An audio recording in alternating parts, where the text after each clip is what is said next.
And here we go. Jimbo Fisher met with the media yesterday, right before the start of spring ball there on Monday, and he touched on a lot of topics. We'll get into those here on TexAgs Radio, presented by David Gardner's Jewelers here in the Rollo Insurance Studio. One of the things he talked about is that several players are going to be missing spring ball, but not to be very worried about that. They should all be ready to go here come fall camp. Some of those names include Jalen Jones, McKinley Jackson, Caleb Chapman, Deuce Harmon, and some others out there. He also raved about Antonio Johnson, thanks to my partner here, OB, who asked the question. He loves the competition we're going to see in several areas. Running back is one he mentioned, obviously the quarterback room. So we'll talk about all that today. Also, NFL Combine is going on, as you know. Today, Kenyon Green and Isaiah Spiller expected to take the field for their on-field works. Kenyon Green said he has spoken to about 15 teams out there, but the Dallas Cowboys are not one of them, OB. That's something we'll get into here. Yesterday, it was Jalen Watermeyer, who came in at 6'4", 255. His hands were 9 inches and 3/4, arms 33 1/8. Seems like he skipped a lot of the activities, though, but definitely impressed when he was on the field. A couple of videos did make the lines. He also made the news for a friendly little jab at the Longhorns when asked if Texas is ready for the SEC. He says, if they feel like they're ready to do that, they can do that, but I wouldn't do that if I was them. So there's that to get into, plus Aggie baseball. And with that, we begin the Go Hour with the aforementioned Olin Buchanan, OB, the Heisman voter.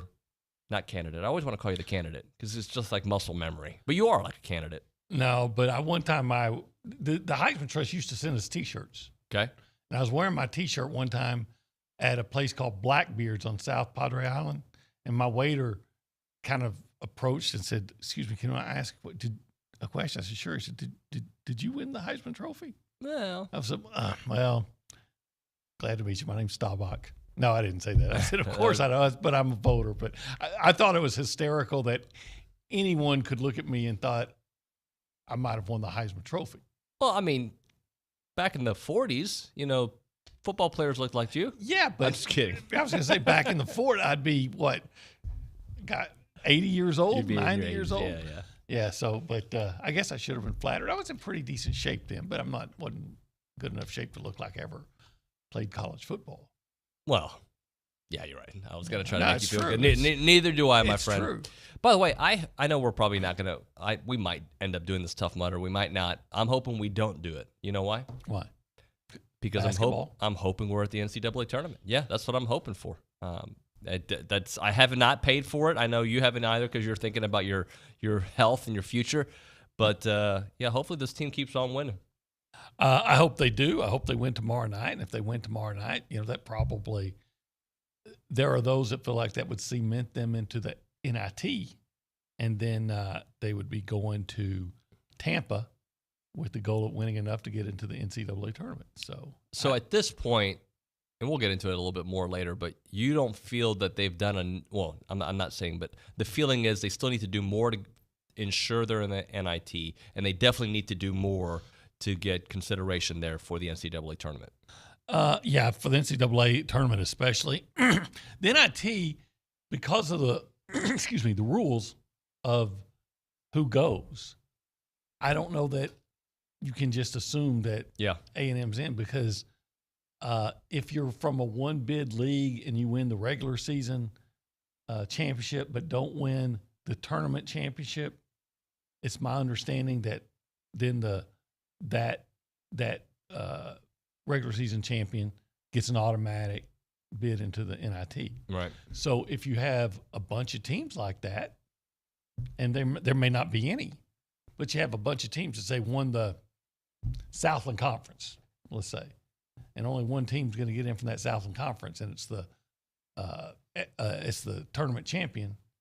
But the tournament champion didn't win the regular season. The regular season champion goes on into the NIT. If you get a lot of those, you shrink the, obviously you shrink the amount of, for lack of a better word, at-large bids into the NIT. Yep.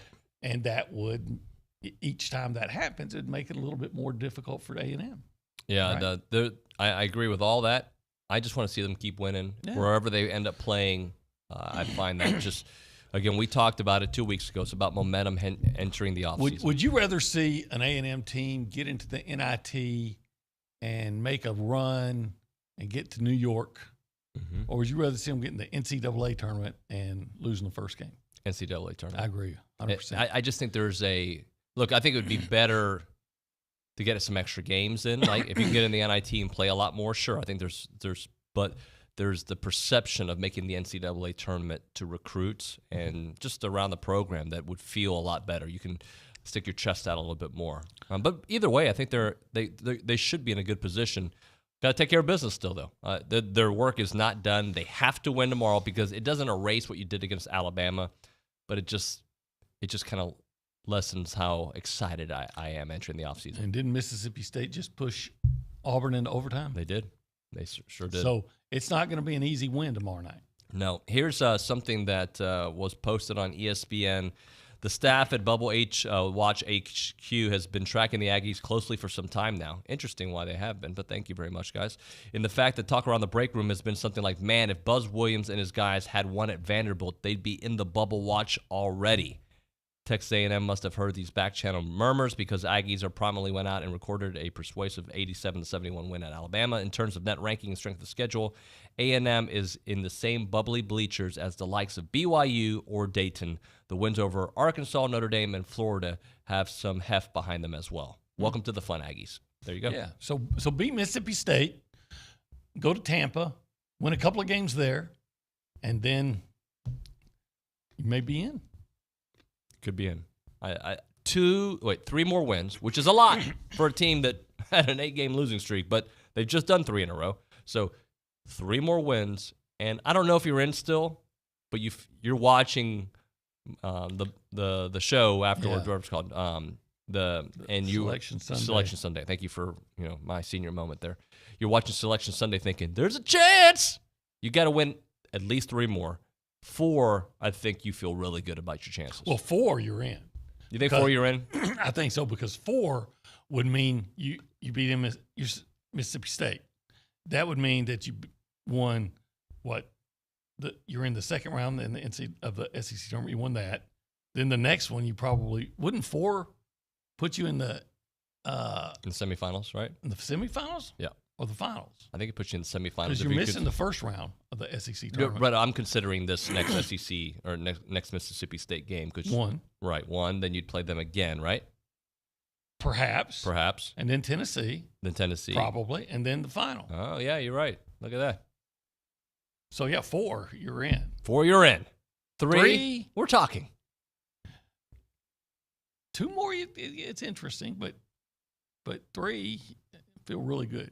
Yeah, because you will have beaten Tennessee. But let's continue. Let's act like we're players here for a second when I'm on the radio. Let's just take it one game at a time, OB, because Mississippi State's going to be hard, as you mentioned. They gave Auburn everything, and they're a team that's right there where you are. They're thinking the same thing. The fake TexAgs at Mississippi State, they're having the same kind of conversation. If we win here, we almost beat Auburn. If we win against A&M, and then we go in the tournament and win 2 or 3, maybe we're that team. So there's a lot of teams in that same almost 500/500 ballpark that are having this discussion. And now there's other teams at 500 that are thinking, we got to still do some work that were expected to make the NCAA tournament, like LSU. Yeah. Yeah, here's the funny thing. When I look at the SEC standings, because I think the feeling is LSU's a really good team. But they're about to be 8-10, my friend. They're tied with A&M at 8-9. They're going to play Kentucky, and I'm going all in on Kentucky. Is it Kentucky or Alabama they play? Oh, you're right. I got it confused. You're right. You're Alabama. But they're going to play Alabama. If they lose that and A&M wins, then A&M finishes ahead of LSU. But the reverse is if Alabama loses and A&M wins, A&M jumps over Alabama, right? Because they got the tiebreaker. So either way, you're in a good spot right there. Just win. Just win, baby. It's Florida, who I believe has Kentucky to finish out the season. Am I right about that? Well, I can tell you. Yep, Kentucky and Florida. So if Florida loses that one, they will be 9-9. You've got the win over them. Excuse me, if Florida loses, yeah.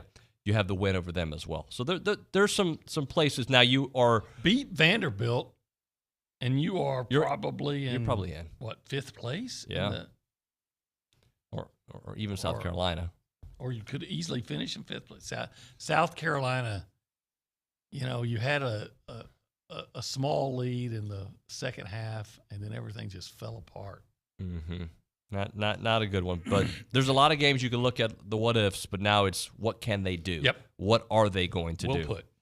All right, if you want to be a part of the discussion, you can do that a couple of ways. You can call us on the BCSI hotline, 979-693-1150. You can also text us on the A&B text line, 979-693-1150. A&B, a College Station branch of the Amarillo National Bank. Good Texas banking. The website is anb.com. Let's go behind the glass. Sam Kamen, I believe, is back there. Sam, good morning to you, sir. You got it right this time. Well, I knew Dalton wasn't here. And I figured it was going to be you or Jamie back there kind of handling the glass. Fair enough. I got a question for y'all. So, obviously, A&M needs to win some games in the SEC tournament. I think they need to get at least to the semifinals. Does it matter who they beat, or do they just need to stack up wins against whoever, not caring about a marquee win in the SEC tournament? Well, they're going to get a marquee win. Right. Like, to get to the semifinals, I think you're going to – so a team that is in the top 25, you'll probably have to beat. You'll have to beat a Tennessee. You'll have to beat a Kentucky. You'll have to beat somebody on the way there. So you'll get that. Right. If you win in the semifinals, I need to look at the bracket because, again, there's still a lot of movement left. If they win their first game, they're in the, last four? Yep. And that would put you against Tennessee. Mostly, I believe. I believe it, the way it stands, the way the field or the bracket is projected as of right now. They're right now ranked the 9th team in the SEC, and they can move up, which means they would take on the 8th team in the SEC. And then the next. And the 8th team in the SEC would be LSU. But if they win that game. If they win that game, they would take on the number 1 seed. Oh, the number 1 seed now. Okay. Yeah. It'd be Auburn.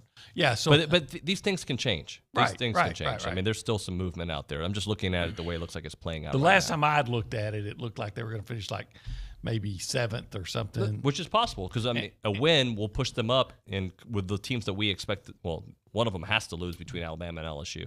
So anyway, the point is that if you get into the semifinal and win, you're playing a really good team, and it's going to look like a really good win. Yep, it'll look good. Let's go to the news and the social center. Anna Rosa Peterson, good morning to you. Good morning. It's a big day today, David. Oh, see, I was the self-promoter that I am. I've been talking about going to see Batman today, and I was going to be very quiet about it because I don't want to get anybody. You knew exactly what I was referring to. We didn't even discuss it before. There was a moment where I picked out my Batman shirt to come to work today, which I've worn on several occasions. I'm like, you know what? I'm just not going to make it about me today. I'm gonna turn the leaf. I'm gonna make it about everybody else. But Anna Rosa, I can't wait to take my kids. I'll give you the opportunity to make it about you and. Yeah, when are you going to take your kids? I don't want to say because there's some creepy people out there that'll join us, enough. but it's going to be today at some point. Right. I believe it's in the afternoon. I think we're going in the afternoon. Who's the villain in this one? The Riddler. The Riddler. Yeah, but this was not the Jim Carrey Riddler. No. This is going to be more of a. Have you seen the movie Seven before? Yeah. That kind of Riddler. He's going to be like the Kevin Spacey character in that. That's kind of the vibe that they're going with, a David Fincher style Batman. I always, my favorite Batman villain was the Catwoman. She's got a prominent role in this one, my friend. Does she? Who's yes. the Catwoman? Do you know? Zoe Kravitz. Don't know her. Are you not familiar with her work? No. Lisa Bonet. I know her. Do you know Lenny Kravitz? Yeah. Their daughter? Their daughter. That's actually kind of sad that I've gotten old enough that Lisa Bonet has a daughter that's old enough to play the Catwoman. And you can't be the Catwoman unless you look great, right? Yeah, she's a very good actress. I will give you one last tidbit of superhero-ness. Lisa Bonet, I believe, Anna Rosa can fact check me here, is currently dating Jason Momoa, who played Aquaman in a movie. So there's the little superhero circle of trust. I didn't know that. Wow. Well, I did have the opportunity to see the midnight premiere, but responsibly declined because it would put me with 3 hours of sleep before work. So I'll be seeing it sometime. You got invited to the premiere? I mean, it wasn't like an exclusive. It was just a midnight premiere. Okay, yeah. You know how they do midnight premieres for movies. Yeah, I understand. Don't worry, I'm not that special, David. Yes, you are. What we got going on Aggie-wise? Well, in track and field, A&M is set to host the Blue Bonnet High School Invitational, featuring over 1,000 athletes this Friday and Saturday. So March 4th and 5th at EB Cushing Stadium. And then in soccer's hosting a clinic on Thursday, March 24th at Ellis Field. And it's an hour-long clinic for children between the ages of 6 and 10, starting at 6 p.m. But in actual sports going on, men's tennis is set to host Incarnate Word in Arkansas this Friday, so today, twin billing at the George P. Mitchell Tennis Center. The Aggies are 6-5, Cardinals 7-5, and will square off at noon before SEC play against the Razorbacks, which are 9-4 at 6 p.m. And then in baseball, the Aggies embark on a road trip for the first time in 2022, playing 3 games in the Frisco College Baseball Classic at Riders Field. The Maroon and White have 3 night games on the agenda, with meeting against Washington State on Friday, 7 p.m. tonight, and Iowa on Saturday, 6 p.m., and Wichita State on Sunday at 6 p.m., which I'm sure we'll get into a lot more on the show. And then women's tennis is ranked number 8th right now, opening its 10th Southeastern Conference season this Friday, as the Aggies host the South Carolina Gamecocks in a 3 p.m. first serve at the George P. Mitchell Tennis Center. Yeah, they also got a match on Sunday. They're going to be very, very busy. I believe they have Florida on Sunday. So, all right, thank you, Anna Rosa. We appreciate that. We got a lot of stuff to get into here over the next 40 minutes or so. Obi, I want to talk about your column on R.C. Slocum, and there's a little bit more to the Damon Demas story that came out yesterday. We'll just touch on that, and we got a lot to get into. But right now, I want to talk about the Association of former students who's been doing it for over 140 years. You know their story. They love to give back to Aggies all around the world. They've been doing that for a long time everywhere. We're talking scholarships, Aggie Bang, Ring Day, class reunions, muster, tailgate, traveling Aggies. That's what the association does. They give back. They do it with your help, by the way, and they appreciate your help, and they want you to continue to do that. But the why behind it all is like, why are they doing all these things? Well, you are the why, and that's why they have a new website out there to tell stories, IamTheWhy.com. You should go check it out. Great human interest stories about Aggies, people that you know, people, maybe it's about you here in the future, because that's what they're trying to focus on, is the Aggie story out there. IamTheWhy.com. They share their stories, their perspective of being an Aggie here at Texas A&M, and some of the stories that they have out there. Here's one on Corbin. He talks about the support he received after a car accident and how it helped him in his journey to help others through higher education. Again, getting help through the Association of Former Students. Check out IamTheWhy.com, IamTheWhy.com. I'm Chelsea Reber with your community calendar on The Zone, brought to you by Christine Engler at AggieLoanExpert.com. With an easy refinance, save over $350 a month. NMLS 1309378, Equal Housing Opportunity. The Alzheimer's Foundation of America is hosting a free virtual conference for Texas residents on Wednesday, March 9th. Attendees will learn about healthy aging, a variety of Alzheimer's-related topics, and more. Visit alzfdn.org for more information. The Bryan Police Officers Association is now accepting applications for the Mark Hyatt Scholarship, open to any Brazos County resident. Apply online at bryantx.gov/police. The deadline is March 11th.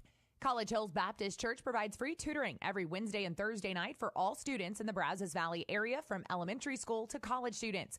Come out and receive free tutoring from Texas A&M students for all your homework and studying help. That's your community calendar, brought to you by Christine Engler at AggieLoanExpert.com. I'm Chelsea Reber on The Zone. Chili Fest 2022, presented by Miller Lite, is headed to Snook, Texas, April 1st and 2nd for 2 days of live music, including Saturday performances by Tanner S. Ray, Pecos and the Rooftops, Colby Cooper, Easton Corbin,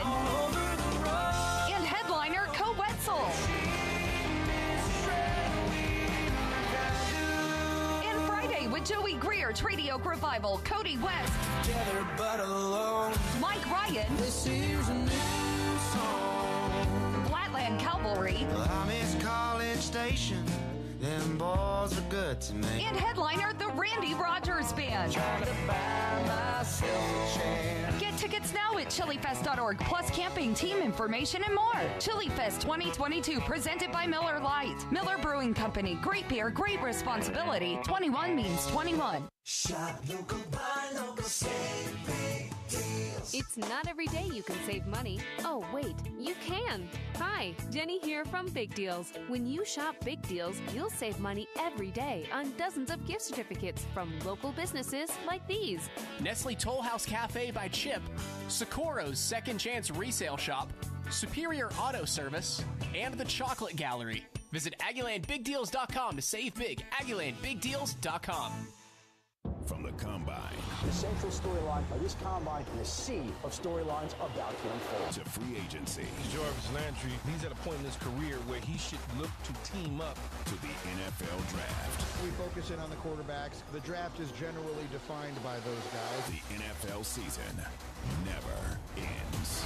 Listen in to ESPN Radio, weeknights and weekends on Sports Radio, 1150 and 93.7 FM.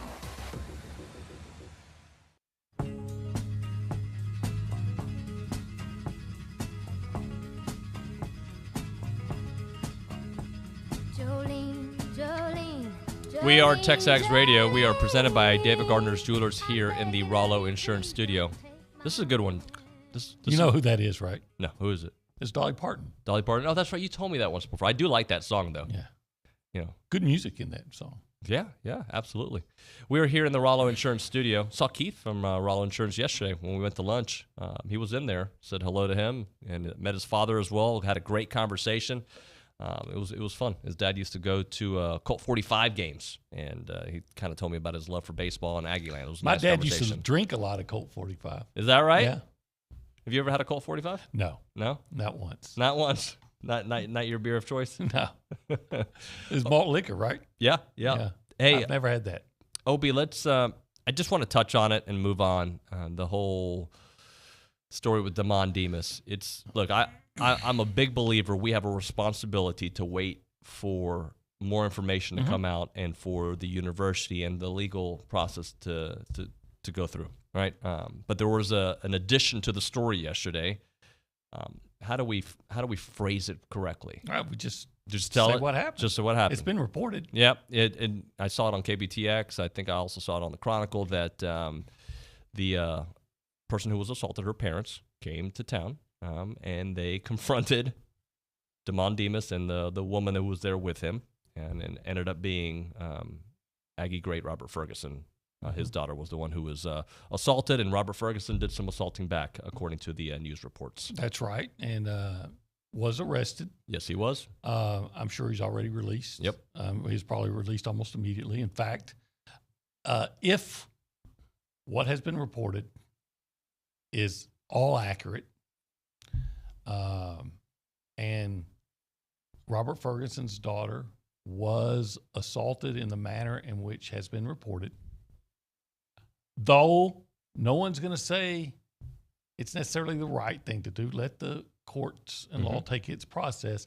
I think probably any guy with a daughter would understand. Yep. I think again, based on these reports, I say that because, we didn't see it happen. We're basing this off of police reports and whatnot. But based on all that, Robert did what I think pretty much any father of a daughter would want to do. I don't know if every father would do it, but he did exactly what I think most dads would be like, excuse me, I'm going to take care of matters in my own hands. Yeah, I think so. I think, you're always protective of your children, especially, a daughter. I don't have a daughter, but I can, I'm protective of my son. But I could understand that being even more so because typically the daughter is going to be less able to take care of herself, defend herself against a guy. So, you're gonna. I mean, they're grown, but they're still your kids, and you still want to protect them. Yeah, there's no doubt about it. I will look completely different scenarios. But I was rooting for Samuel Jackson in A Time to Kill, like most people were, right? Like you applauded him for that.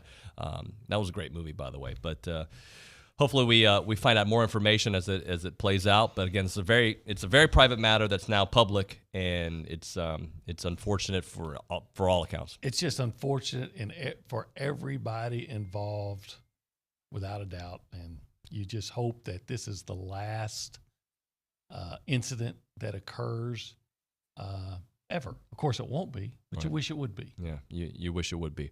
Let's end the segment on a happy note. We got a couple minutes here. You had a awesome column. I read it, and I know the backstory behind it. I think it was great. But you talked about RC. Count your blessings. Cancer bout offers RC Slocum a new outlook on life. RC. I like RC. I always have. I think we're friendly. I won't say we're friends because, it's not like that. I'm not going to misrepresent things. I know some people meet anybody if they talk to them. Hey, we're all friends. We're not. I mean, I've never been at RC's house. He's never been at he has called me at my home before just to say, hey, I saw something you wrote or posted and I agreed and I appreciate that. So we're very friendly acquaintances. But whenever I need a quote for a story that his opinion might be pertinent, I can call him. Yep. And I called him for one story, and we started talking about how he was doing. And I said, wait, this is too good. Let's turn this into a column. Let's turn this to a feature.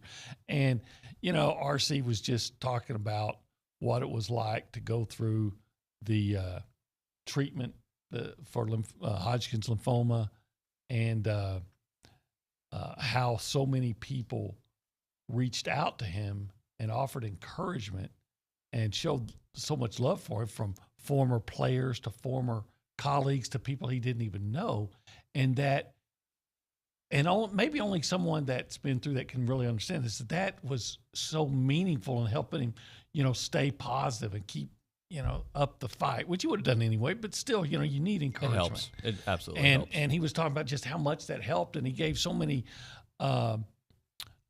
examples, and then he was talking about how he was diagnosed finally after treatment as cancer-free, and he's still not 100%, but was good enough to go out and play a round of golf. For the first time, yeah. And he shot way over his normal, but it was a great round because he was out there. And it's a great round for most people, by the way. Yeah. He's such a good golfer anyway. But, if he had hit 200, he would have felt good because he was out there playing golf. Yeah. And maybe there was a time he didn't know if he would ever.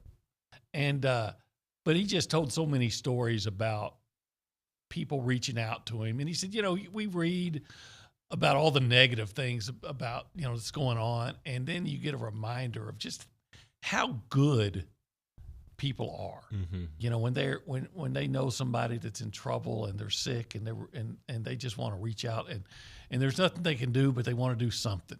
And it turns out it does mean something. He talked about a neighbor that he didn't really know, but who's an Aggie. His daughter has special needs, and in a class, she and some others, I think, made an angel, like a ceramic angel. And they had given that angel to a previous person that underwent cancer treatment. And they did real well. And so then they gave that angel to somebody else, and they did real well. Oh, wow. And so then they took it to RC, and RC's cancer-free. He said, man, that's up on my mantle. It's beautiful. Oh, that's beautiful. So, you hear stories like that. It just makes you feel bad that RC or anybody has to go through such a horrific ordeal. Well, I learned from your column how much of a people person he is. Oh, he's always been. Yeah, and the fact that he almost felt like, I'm making my own words here, but kind of like a prisoner in his own home, because he, as sick as he was, he couldn't get COVID. He couldn't put himself in that environment, so he was out looking through his window, seeing people play golf, and kind of envisioning that could be us. And then his friends would start saying, "Hey, RC, because RC looks over the 17th hole at Tradition to say, hey, RC, we're finishing the 16th. So he would go outside, and as they came by his house, they'd go up to the fence, and would be able to talk to him for a little while. Yeah. But he'd have to keep his distance. But and he told me he got to where he looked forward to that. Let's do this, OB. Let's come back with some spring football talk. We've got practices starting on Monday. I believe it's Monday for us to be out there. Monday, Wednesday, Thursday, if I remember. So we'll kind of look at some things that we're looking forward to seeing, and also touch on several of the topics that Jimbo Fisher touched on yesterday. Right now, though, I want you guys to consider going to AggieLoanExpert.com. AggieLoanExpert.com. That's Christine Engler. She's become my friend. She's great, and I know a lot of you have been calling her reaching out, going on the website, California, all over the United States. People have been reaching out to her because of the great service that she provides, and she's a great Aggie and whatnot. It's a crazy market, and she offers right now conventional loan options that gives you down payments as low as 3%. Everything's underwritten in-house, and the Aggie Loan Expert can accept credit scores at or above 550. Her team can close FHA loans in as little as 21 days, and they offer those competitive rates. She is Christine Engler. They are the Aggie Loan Expert. They're awesome. You really want to give her a chance in this time right now with rates being so low. She's the one you want to call. Terms and conditions do apply. Christine Engler, Aggie Loan Expert, NMLS number 1309378, company NMLS number 1324641, equal housing opportunity. Well, he survived football season and didn't enter the transfer portal. It's David Nuño on TexAgs Radio, weekdays on The Zone. Hey parents, when it comes to your child's education, there's a lot to consider. No matter what you're searching for, search the Bryan Broadcasting half-price tuition program first. We've partnered with schools and learning centers throughout the area to get your students started with high-quality programs at half price. Right now, we're featuring half-price tuitions at Hopewell Classical Day School, Kinder Music, Happy Camper School, Multilingual Academy, and more. Half-price tuitions are first come, first served, and availability is limited. Go to halfpricebrazos.com. Start your sports day with Keyshawn, J. Will, and Max, powered by WC Tractor. Weekday mornings from 5 to 8 on 1150 AM and 93.7 FM. Or just tell your smart speaker to play Zone 1150. WC Tractor is your local award-winning Kubota and New Holland dealer. Call them with your questions at 1-888-8-TRACTOR. That's 1-888-8-TRACTOR. Or check them out online at WCTractor.com. Rise and shine. Weekday mornings from 5 to 8 with Keyshawn, J. Will, and Max from ESPN Radio. Powered by WC Tractor. Here on The Zone. In Africa, 5-year-old Chiru has no choice. She and millions like her must walk miles every day for dirty water. But together, we can end their walk by providing clean water close by. Instead of spending hours walking to get water that makes them sick, girls can be in a classroom that expands their minds, and moms will gain back time to care for their families. Sons and daughters can grow up strong, finally free of sicknesses caused by dirty water. At World Vision, care about clean water runs deep. Deep enough to reach one new person with clean water every 10 seconds. Because every child, every person, everywhere deserves clean water and the chance to rise to their full potential. It's true. When you just add water, you change a life. Learn more at worldvision.org. Would you like to win $1,000? All you have to do is be the grand champion of Zone Madness, presented by Aggieland Green. It's your normal every March bracket pick'em contest. Pick the entire field before the games tip off. Get points per round. First place, $1,000. Zone Madness, presented by Aggieland Green, is also brought to you in part by Wings and More, Dixie Tire, Gold Star Barber Studio, Baked or Fried, and Superior Auto Service. During the entire month of March, there's going to be random prize drawings for everyone that's playing, whether you're first or 500th. If you play, you can win. But again, $1,000 for first place in Zone Madness, presented by Aggieland Green. For more information, pay attention to Facebook, Twitter, Instagram, all Zone 1150, but it never fails. Go back to our website, zone1150.com.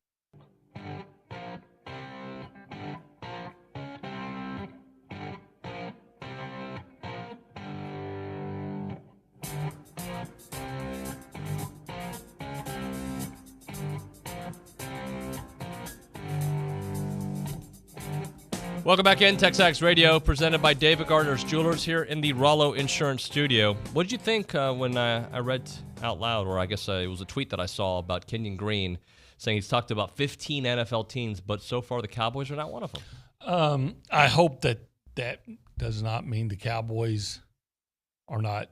I hope that doesn't mean that they're not interested. Right. Because I think he would really solve a big problem for them. Doesn't matter where a guy goes to school. Once they've moved on, I'm going to root for them if they're playing on my team. But Connor Williams, in my opinion, is an enormous liability at left guard for the Cowboys, Texas guy. And I think Kenyon Green could step in there and solve a major problem.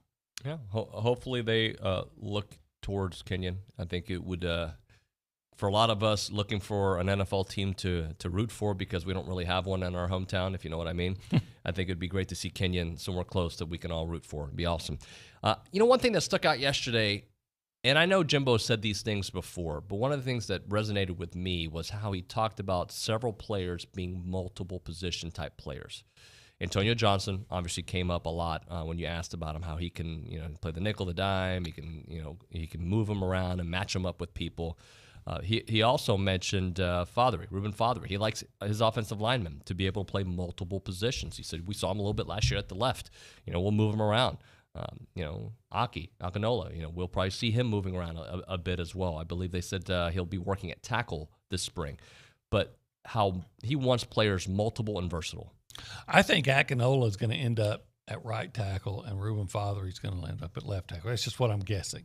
With Bryce Foster at center and obviously Layden Robinson at right guard. So who'll be the left guard? That's going to be interesting, but might be the Dewberry. Yeah. Because they've had no problem playing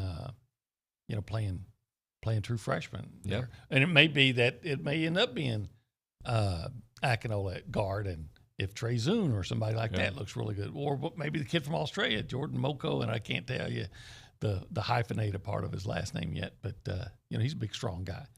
But I've said it before, and I'll say it again. I think that this A&M offensive line that they're going to start really working on in the spring, I think it's going to be better at 4 of the 5 positions. Yeah, I agree. And will the running game be better? Yes. It's hard to say yes when you're losing a first-round talent in Isaiah Spiller, but you also have a first-round talent going to take a bigger role. And then you have 2 youngsters that are younger players, I should say, and L.J. Johnson and Amari that I believe. And I think he said L.J. came in at 210. 210. And then Amari around 202. Yeah, and then, of course, he also mentioned Ernest Crownover. Yeah, he did. That's right. So, and then there's the freshman coming in. I don't think he's here for the spring, but what's the Moss? So the running back position, I think, is maybe really good shape. Yeah, they're going to be loaded there. And I love how you prompted Jimbo. It was you, right, who asked about Antonio Johnson? Am I right about that? Yes. Okay. Because we've all talked about how good of a player he's become, but the fact that they can put him anywhere, like it's not a problem. They can put him out with a slot. They can put him at nickel. They can put him at wherever they want to put him. They can put him, and he's going to excel. And I think for the first time in a few years, that secondary is going to be a strength. I'm not saying that they weren't good, but like with Damani coming back, with the freshmen that we could see playing right away, I mean, they're going to be excellent there in the defensive backfield. I think so. I think we saw the corners play pretty well. There were some big pass plays that they gave up, but overall, I think they played pretty well, and they can get better. And I think the safeties are going to be really good. You got when you start a secondary, and you've got Damani Richardson and Antonio Johnson. That's where you're starting, and then you say Chappelle played really well as a true freshman. And I thought Jalen Jones took a step back last year, but I don't think that there's any doubt that he has a world of talent. And if maybe he ends up at the nickel, maybe Denver Harris, the freshman, again, Chappelle plays. Maybe it's Deuce Harmon when he gets healthy, but they've got so many options, and not just guys I hope that you hope will go in there and play well, but guys that are going to that you absolutely expect to. I think that they are really loaded back there. It's going to be fun to watch, and I do think Jalen Jones is going to have a bounce-back season. Another thing that I found very intriguing when he went on about the wide receivers, the kind of offseason Moose has had, and Devin Price and Kenyon Jackson. We know the big names, right? And we're going to learn a lot more about Evan Stewart here next week. And he already talked about Anias having a great offseason and the leadership that he's brought to the team. But he went on Moose and Devin Price and Kenyon Jackson. So there's going to be, when you look at with Caleb Chapman out, there's a lot of guys who are going to get some looks here, and I'm excited to see them. Yeah, I think we've all seen, once we got a little taste of what Moose could do, we're like, we want to see more of that. Moose looks to me like one of those guys that is ready to, break out. Mm-hmm. That he showed you, again, he gave you a little taste last year, but now it's time to see him just really come out and be the player that you think he can be. I used to say, I'm not saying he's going to be the same player, but I used to say when I watch his highlights, I keep thinking Christian Kirk. Yeah. And when he got out there, I know his first touchdown was against, I think, Prairie View, but then he came back and had a touchdown against LSU. I mean, he's a good player. And so I expect him to do some things. Obviously Anias Smith and, Evan Stewart coming in, and Coach Fisher was very careful to say, hey, he's got to show that he's ready, but all the physical attributes are there, and he's just really impressed by what he's seen from him. So I think A&M's going to have an improved receiving core, especially if they can keep Caleb Chapman healthy. I'm going to make this statement, and it's going to sound similar to the running back position. It is very difficult and sometimes impossible to lose first-round grade talent, and expect to be as good the next year, right? That's very difficult. In the running back, I think because of A-Chain and because we believe in the talent behind him, we see it. But maybe we'll see that at tight end as well, because you're losing Jalen Watermeyer, who is a loss, a huge loss, as great as he is, the hands, the ability to do all, right? But I do see some youngsters coming in and some guys that are here that have something to prove. Max is moving around really good, according to Jimbo yesterday. Baylor Cup is healthy. Jake Johnson coming in, Donovan Green. There's a lot of Theodore Orstrom that is going to be here.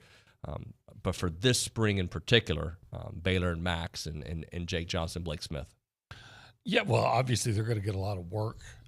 What was that line that did he say that that A&M has more tight ends than Carter has liver pills? Something like that. Yeah. And I don't know which Carter he was talking about. I was assuming Jimmy. Right. But anyway, the point is he feels like he has a lot of guys at tight end. He does. And more coming. And I'll say this. I expect Baylor Cup will be good if he's healthy. That's a guy that was rated ahead of Jalen Watermeyer coming in, and he's got hurt, so we really still don't know what he is. We had the same conversation before the start of last season, too. That's the hard part. I'll say that I think that once the season starts, they're not going to be as good at tight end. But I think they're going to be at the very least solid there, because it just seems like they always are. Jimbo knows tight ends. Mm-hmm. He took a 3-star junior college guy and made him an All-American. He brought in a true freshman in Watermeyer and made him an All-American. Yeah. So he's not going to be – if Donovan Green turns out to be the best guy once he gets here, he's going to play. He's not going to be hesitant to play that guy. Jake Johnson as well. Jake Johnson, maybe the Swede. Yep. Orstrom. Theodore Orstrom. So there's a lot of candidates that they're going to have, and I'm confident that at the very least A&M is going to be solid there. Yeah, I agree with you. All right, this is the Go Hour. We got one more segment to go. If you want to be a part of the conversation, you can join us on the BCSI hotline or text us on the AMB text line, 979-693-1150.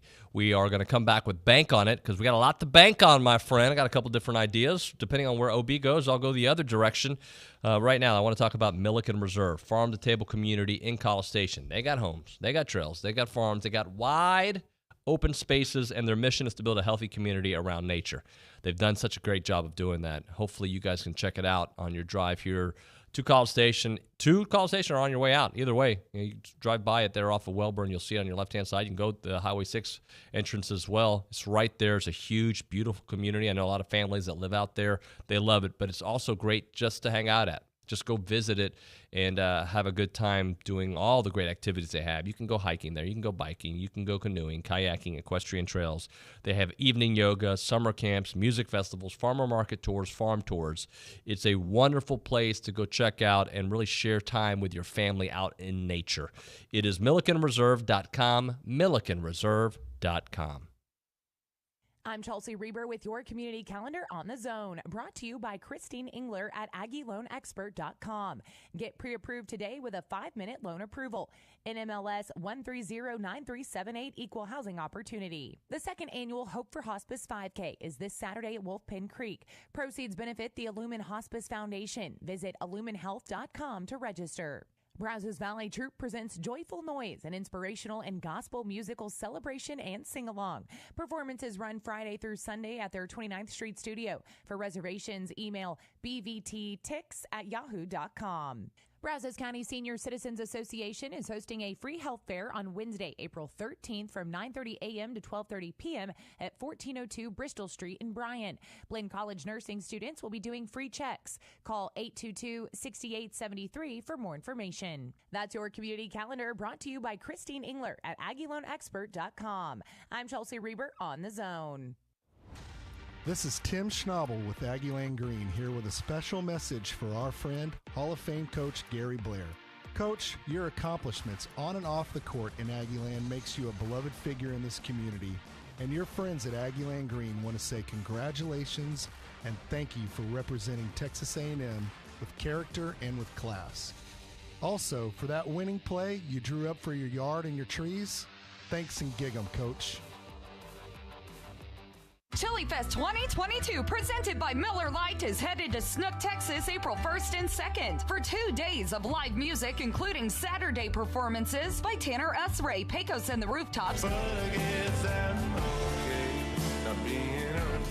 Colby Cooper, Easton Corbin, and headliner Co Wetzel.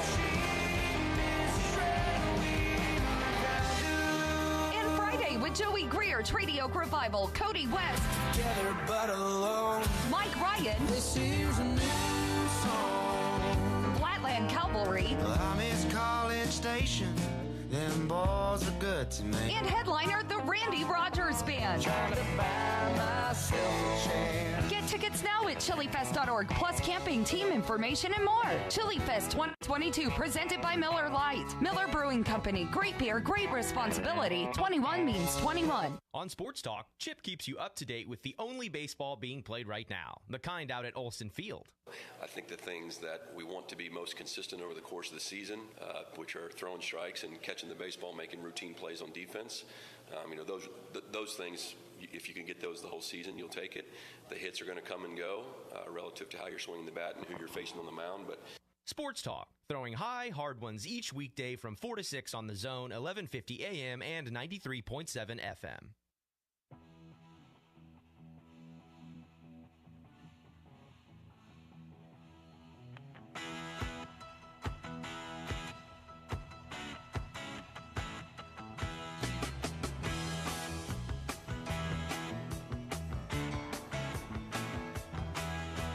We are TexAgs Radio. We're presented by David Gardner's Jewelers here in the Rollo Insurance Studio. Got to get the bank on it here in a moment. Presented by Vera Bank, authentic relationship-based banking built for real life. Go see Joel Jackson and the team. Learn more at verabank.com. I wanted to get to some text messages, but let's do the bank on it first because we may get off on a tangent. OB, what would you like to bank on? Can I steal yours from last week? What was it? About Quentin Jackson. Oh, continuing his little streak. Yeah, because why not? And maybe I'll just put it this way: I'm banking on the duo of Kenyon Jackson and Boots. That's what I had on mine. Yeah. Oh, is that what you're going to do today? I had two because I figured you'd have to pick one of those two. So I'm 40 points between those two. I'm banking on it. Banking on 40 points. Okay. All right, I'll take it. If they combine for 40. Let's just say Henry Coleman gives them another 10 and 9 rebounds. They're winning. They're winning. I I feel confident. I feel confident because I think they figured out what is their formula for success. I am banking on something in baseball. Trevor Warner is expected to return this weekend. He's been gone, abductor issue. I believe he's going to go yard when he comes back. Okay. Yeah, I'm not saying the first at bat, but we're going to feel his presence real quick in his return to the lineup for the Aggie baseball team. I've heard that he's considered quite handsome by some of the women that follow that. Is that right? That program. That's what I've been told. Yeah. Is it on social media? You've seen a lot of stuff about it. I just heard people talk in the office talking about it. Yeah, rumblings was out it Richard? there. It was not Richard. No, maybe Jamie. Maybe. No, I'm kidding. I won't throw her under the bus like that. Let's go to the It News and definitely Social wasn't Center. Jamie. Anna Russ, I'm trying to save you. Yeah. Let's go to the text message boards. Okay, no comment to the previous discussion, but on the topic of Carter's liver pills, we've had quite a few text messages on the topic. Chris in Montgomery says, Carter has liver pills, old-fashioned, a huge number of something, an amount of something that is greater than one can count. A reference to a popular patent medicine created in 1868 called Carter's Little Liver Pills, renamed Carter's Little Pills in 1959. I swear that boy got more excuses than Carter has liver pills. See, for Olin. I didn't know. You know what? Jimbo made that cool again. I think we got a new T-shirt we're going to make, right? Maybe. Yeah. I don't know. Devon A-Chain has more rushing yards and Carter has liver pills. I don't even think I could use it in a sentence. Okay. Is that going to be on your word of the day or word of the week? Well, I need to educate myself further about that before I can explain it because I'm still learning. But I mean, maybe we can do that just next Wikipedia. Wednesday. Or stay tuned. Yeah, good stuff. All right, thank you, Anna Russ. OB, any final thoughts as we head into the weekend? You mentioned Boots and Q Jackson, but I think Buzz deserves a lot of credit for the turnaround. He's kept that team together and made some tough choices. Those choices have made this a better basketball team. And let's see if they can close out with a win. Billy made a great point yesterday. He's like, just don't give up on a team, right? Because you look at the A&M football team after the Arkansas game after Mississippi State. They did have a chance to play for something huge at the end of the year. Unfortunately, it didn't work out the way we wanted it to. And same thing with this basketball team, right? This basketball team, people gave up on them. It was hard to see the light at the end of the tunnel, but here they are with a chance to stay relevant and maybe play their way into the NCAA tournament. That would be awesome. Thank you, OB. You bet. Have a great weekend, my friend. All right, Andrew Monaco coming in the studio next on TexAgs Radio. We got John Pugliese as well. And then during the 10 o'clock hour, the Baseball Roundtable. Zane, Bronny, Clendenin. And after that, the Fan Show. Chase Hernandez is coming in town. Love that. Also, Kelly Adams. We'll have all that and much, much more here on TexAgs Radio, presented by David Gardner's Jewelers. Vera Bank is open and we are excited to serve you in College Station. Hi, this is Erica Archer, Treasury Management Officer at Vera Bank, and I specialize in helping businesses run their day-to-day operations more efficiently, saving you valuable time. Our team's job is to make yours easier. So give us a call or come by and see us off of Highway 6. At Vera Bank, you have a team of genuine bankers on your side, and you can bank on it. Visit verabank.com today. That's VERA bank.com. Vera Bank. Member FDIC, Equal Housing Lender. Every year, 4.5 million young adults between the ages of 18 and 24 visit the ER. It's every parent's nightmare. Umergency gives you all the tools you need to quickly and effectively manage your family's emergency. Umergency provides instant access to vital resources, customized to your student's campus and local community, digital consent form, and built-in urgent alert button. Umergency gives you peace of mind when you need it most. Download your Umergency app now. Your home for Aggie baseball. From the first game to the last game, Homer Road is Zone 1150 AM and 93.7 FM. Plus online at radioaggieland.com. This is KZNE College Station Bryan. Are you ready?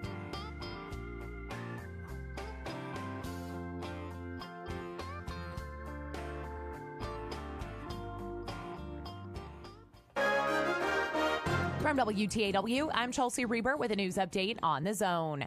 The day after a suspended Texas A&M football player, Damon Demas, is arrested, he and a relative are the victims of assaults outside the university student services building. University police say Demas and a relative were on their way to a university hearing regarding last weekend's charge of assaulting his girlfriend. According to UPD arrest reports, Demas was struck by Robert Ferguson with enough force that Demas fell to the ground. Demas said the blow he took did not leave bruising or marks. Ferguson's wife, Tiffany, is accused of hitting Demas' relative in the face. Both women received medical treatment at the scene. The Fergusons, who according to a police spokesman know Demas, were booked at the Brazos County Jail on misdemeanor charges of assault by contact. Robert Ferguson was an Aggie football receiver in 2000, then spent 7 seasons in the NFL. Bill Oliver, 1620 94.5 WTAW. 4 teenagers were in the car that fled a DPS traffic stop in Snook Wednesday afternoon in a chase that ended when the car hit a tree on a Burleson County road east of Snook. DPS reports all 4 were not wearing seatbelts. A 16 and a 17-year-old from Caldwell who were in the back seat were ejected and died at the scene. Those in the front seat were flown to O'Brien Hospital. The driver was identified as 18-year-old Frederick Hawkins of Snook, and the front seat passenger was a 17-year-old from Caldwell. This week's Brazos County Commission meeting included taking the next step towards repairing 2 bridges. One of the bridge projects is on Democrat Road over Sand Creek. The other project is located on Peach Creek Road over Lick Creek. March's first Friday in downtown Bryan includes a state recognition. Deputy City Manager Joey Dunn says tonight state officials will be presenting the city with formal designation of Bryan becoming a music-friendly community. We're just excited about really supporting the music industry, not just in downtown Bryan, but throughout our community. Really, Bryan College Station. Tonight's event, which is open to the public, starts at 7:30 at the Grand Stafford Theater. The state's presentation is followed by 2 concerts. There is no admission charge. I'm Chelsea Reber on The Zone. Shop local, buy local, save big deals. It's not every day you can save money. Oh, wait, you can. Hi, Jenny here from Big Deals. When you shop Big Deals, you'll save money every day on dozens of gift certificates from local businesses like these. Smitty K's Sports Bar and Grill, M&M Apparel, Premium Rapid Lube, and Specialties Photography. Visit AggielandBigDeals.com to save big. AggielandBigDeals.com. The BCS Chamber of Commerce and title sponsor Amarillo National Bank are hosting the 24th Annual Crawfish Boil on Friday, March 18th from 6 to 8:30 p.m. at the Brazos County Expo. Howdy, I'm Carrie Hines with Amarillo National Bank, inviting you to join us for the 24th Annual Chamber Crawfish Boil. Proceeds support our 4-H and FFA members at the upcoming Brazos County Youth Livestock Show Sale. Join us Friday, March 18th at the Expo Complex. For more information or to purchase tickets, contact bcschamber.org. Good morning, sports fans. I'm Zach Taylor with your Aggie Sports Minute on The Zone. This Sports Minute is brought to you by Hilco Metal Roofing and Supply. Call 936-825-0500 or click HilcoSupply.com. Texas A&M head football coach Jimbo Fisher met with the media yesterday to preview spring practice, which is slated to begin on Monday. Now, in addition to addressing on-the-field news, Fisher was also asked about the recent suspension of wide receiver Damon Demas, who was arrested Wednesday for misdemeanor assault. Well, I'm not going to. I don't want to comment. Our Title IX handles all that, but you don't ever want guys to make mistakes. You don't ever want guys to make mistakes, not for themselves, but for the other people. They make mistakes too, and that's very. You don't. I won't ever condone that. Want to condone that, but our Title IX office will handle that, and that's out of our hands. Demas played in 10 games for the Aggies last year, hauling in 15 catches for 235 yards and 1 touchdown. Now, the rest of the receiving corps will try to pick up the slack when the team hits the field on Monday. Both Aggie Diamond sports are in tournament play this weekend. Baseball's up in the Metroplex, taking part in the Frisco Classic. Game 1 against Washington State is tonight at 7 o'clock with broadcast right here on The Zone. Meanwhile, softball's out in California to play in the Judy Garman Classic. The Maroon and White kick things off against Weber State this afternoon at 2, followed by a 7:30 showdown with Loyola Marymount. Coverage for both games is on Gospel 97.3 FM. And that's been your Aggie Sports Minute, brought to you by Hilco Metal Roofing and Supply. On The Zone, I'm Zach Taylor. Listening to The Zone on your smart speaker is easy. If Louie can do it, anyone can do it. 2 simple steps, and you can hear Chip Howard Sports Talk, TexAgs Radio, The Louie Bellina Show, or Aggie football, basketball, or baseball on your smart speaker. Step 1, and one time only needed, say Enable Zone 1150 Skill. Then anytime you want to hear your favorite host or teams, all you have to do is say, play Zone 1150. Make sure to set it up and say, Enable Zone 1150 Skill. And then listen in anytime just by saying, play Zone 1150. Flash. Ah! All right, so I saw this movie. I'm sure Andrew Monaco did too. He doesn't have his headphones on, but there was a Flash Gordon movie years ago. I think it was like late 70s, early 80s. Did you ever watch that? Sure. Yeah? Sure. So we're doing some superhero music for the remainder of the show because Batman comes out today. I'm a big Batman guy, so Flash Gordon was the song.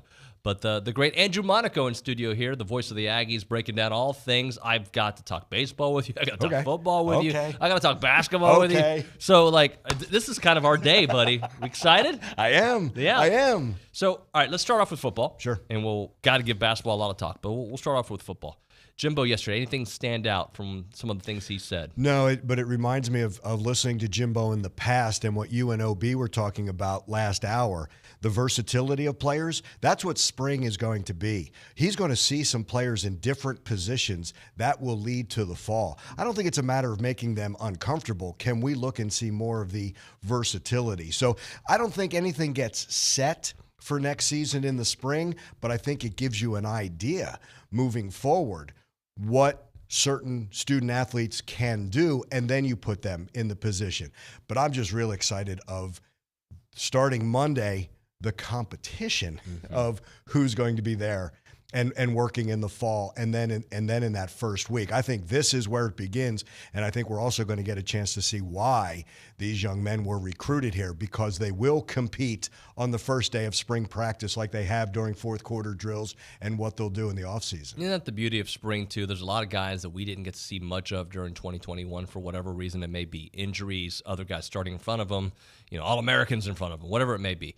But we're going to get to see these, running backs, offensive linemen, defensive backs, youngsters just joining the team. Like there's so many faces that we'll see put to the test. And it will be rewarded by what they did in the offseason from after, even because there was no bowl game, after LSU to right now. How much work did you put in? This is where that gets rewarded. And to your point, a guy who got healthy, who may have been out for most of last season, they will now get those reps. I'm with you. That's the exciting. We'll see pieces of the puzzle. That puzzle will be put together more in the fall and in that first week of the season. Can I be Captain Obvious for a moment? Sure. All right, I'm going to be Captain Obvious. People are going to be like, of course. Aniyah Smith is going to have a huge season. Not just a good season. I think he's going to have a huge season. I'm going to go out on a limb, and I haven't asked him this, but I will. But I know last year he had a goal in mind for himself. And I don't think he reached that goal. And I don't think Aniyah is the kind to say, okay, well, that's the way it is. I think Aniyah is going to outwork everybody and have the kind of season and set those goals for himself. Look, the ultimate goal for Aniyah, if you've ever been around Aniyah, is Aggies winning.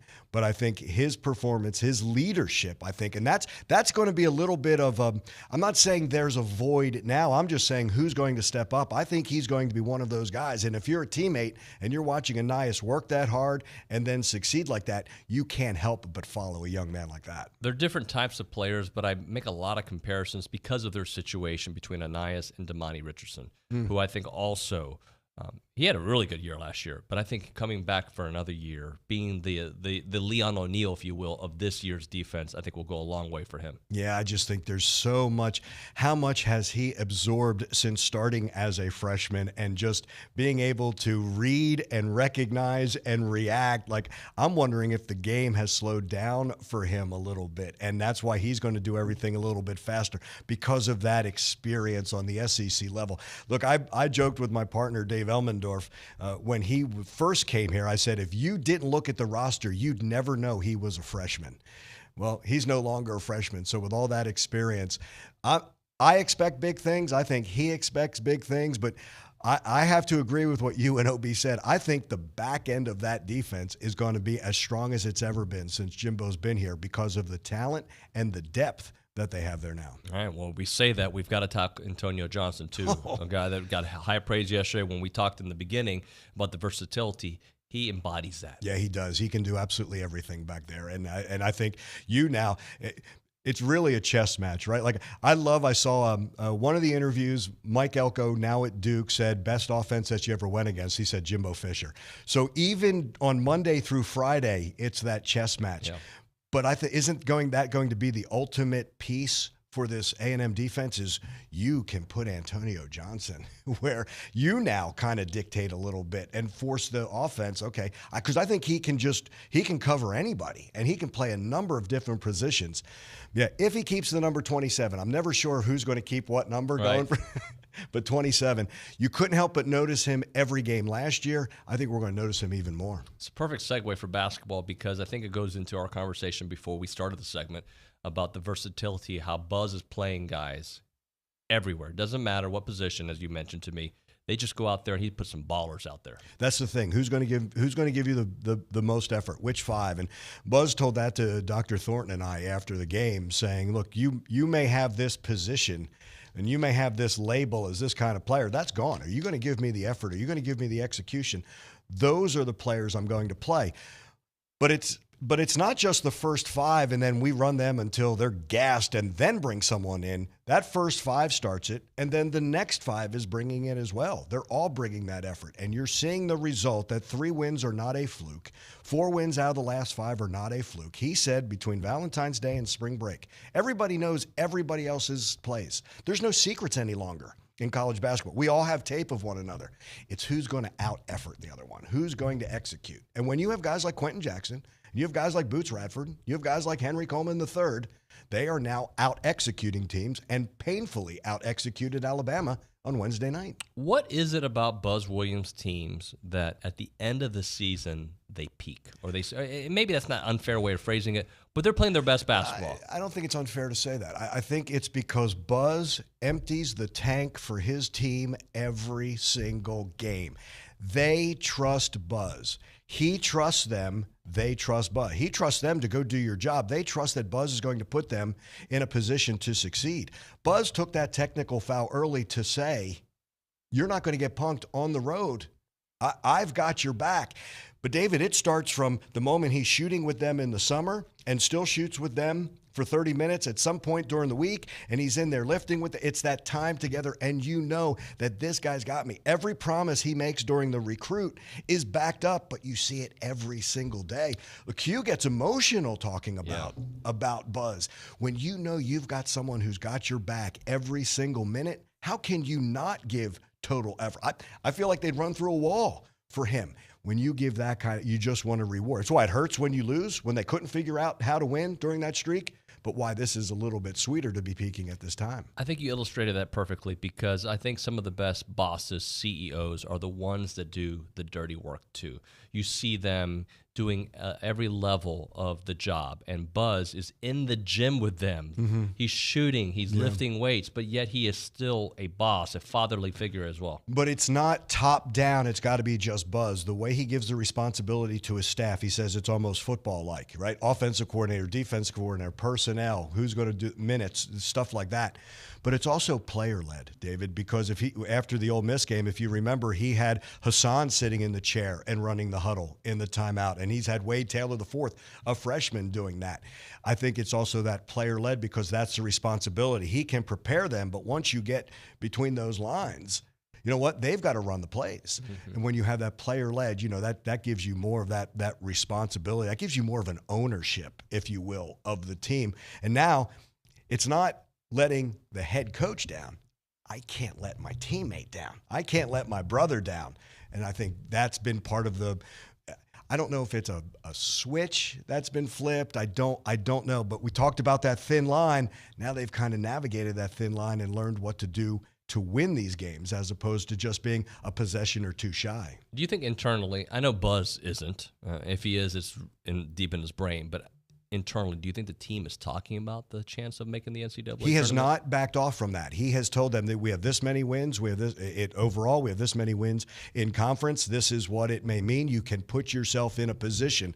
I think there's the bigger picture, but never losing sight of what you just said. It's about Mississippi State. Actually, it's about how's your practice going to be today and then Mississippi State tomorrow. But no, he's not shied away from that because when you perform like this and you do things like this, you give yourself a chance to be in that position for something in the postseason. Joe Lunardi made us all happy, right? To give the Aggies hope. Look, he can say that to a lot of schools. You know what I mean? But the way they played that, your net was +7 just after that win, and it can keep rising, but only if you win those games. That's what it becomes. But has he shied away from what it means? Absolutely not, because I think that's all part of that messaging. We've been doing the mental gymnastics on this show even before the victory over Alabama. What will it take? And beating Alabama put you on the map, right? Mm-hmm. Now it's what you do against Mississippi State, because as good as that victory is, you lose to Mississippi State, who's a good team in the same areas standing-wise. Yeah. It kind of lessens that game, unfortunately, for this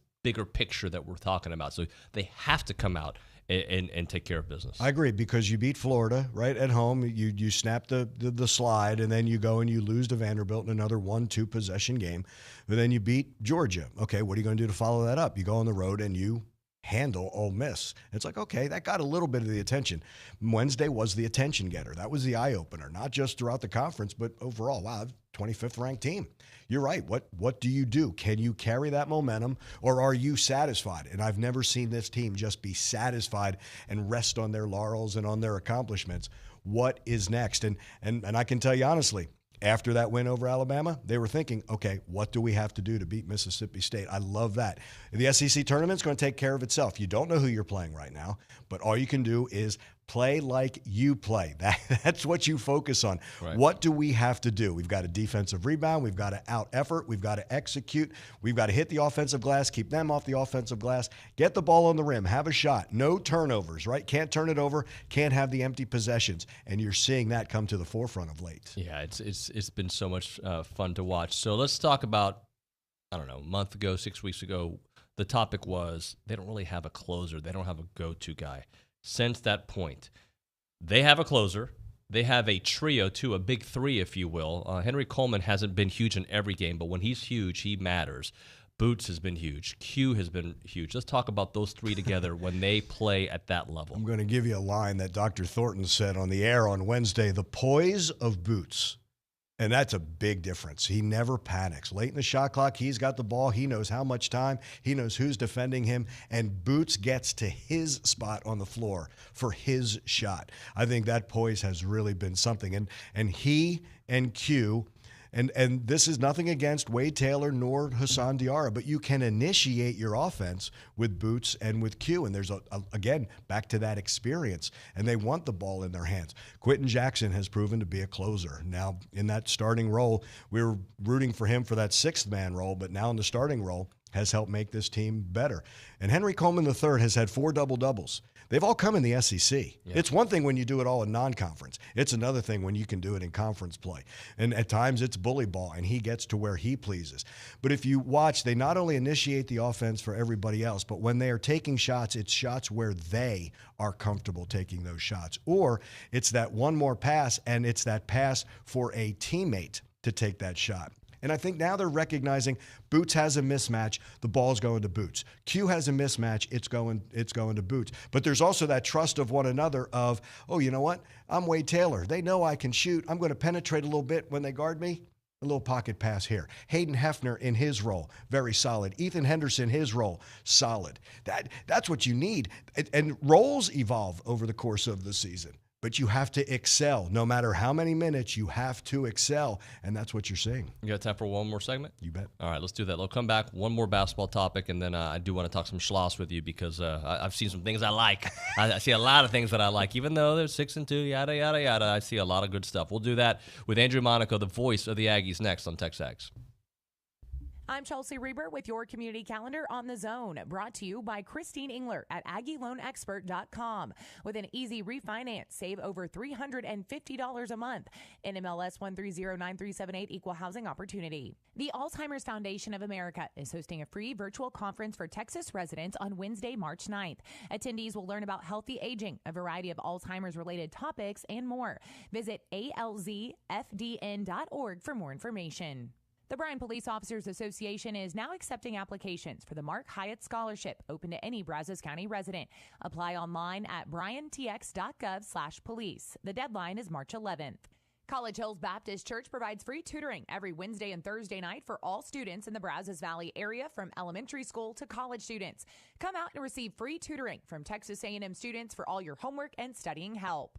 That's your community calendar, brought to you by Christine Engler at AggieLoanExpert.com.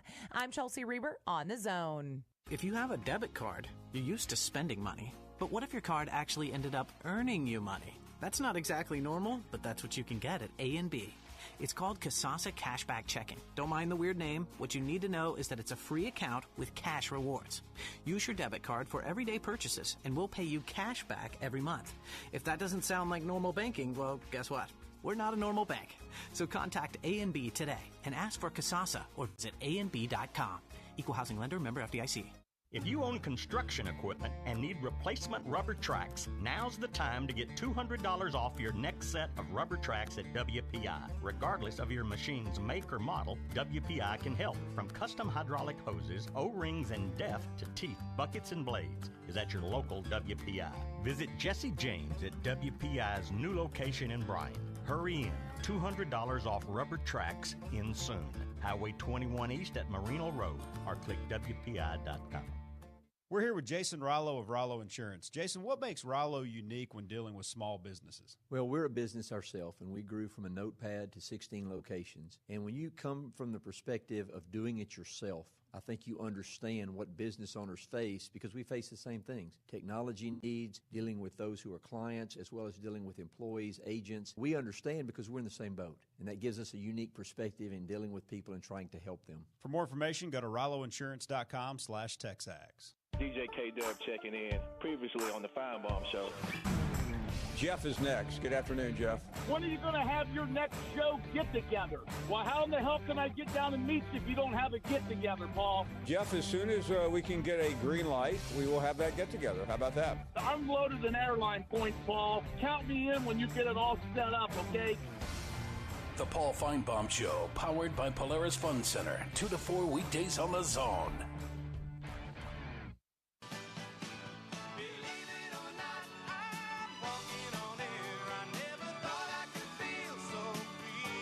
Hero. Great show. I don't know if you ever watched that show. You remember that?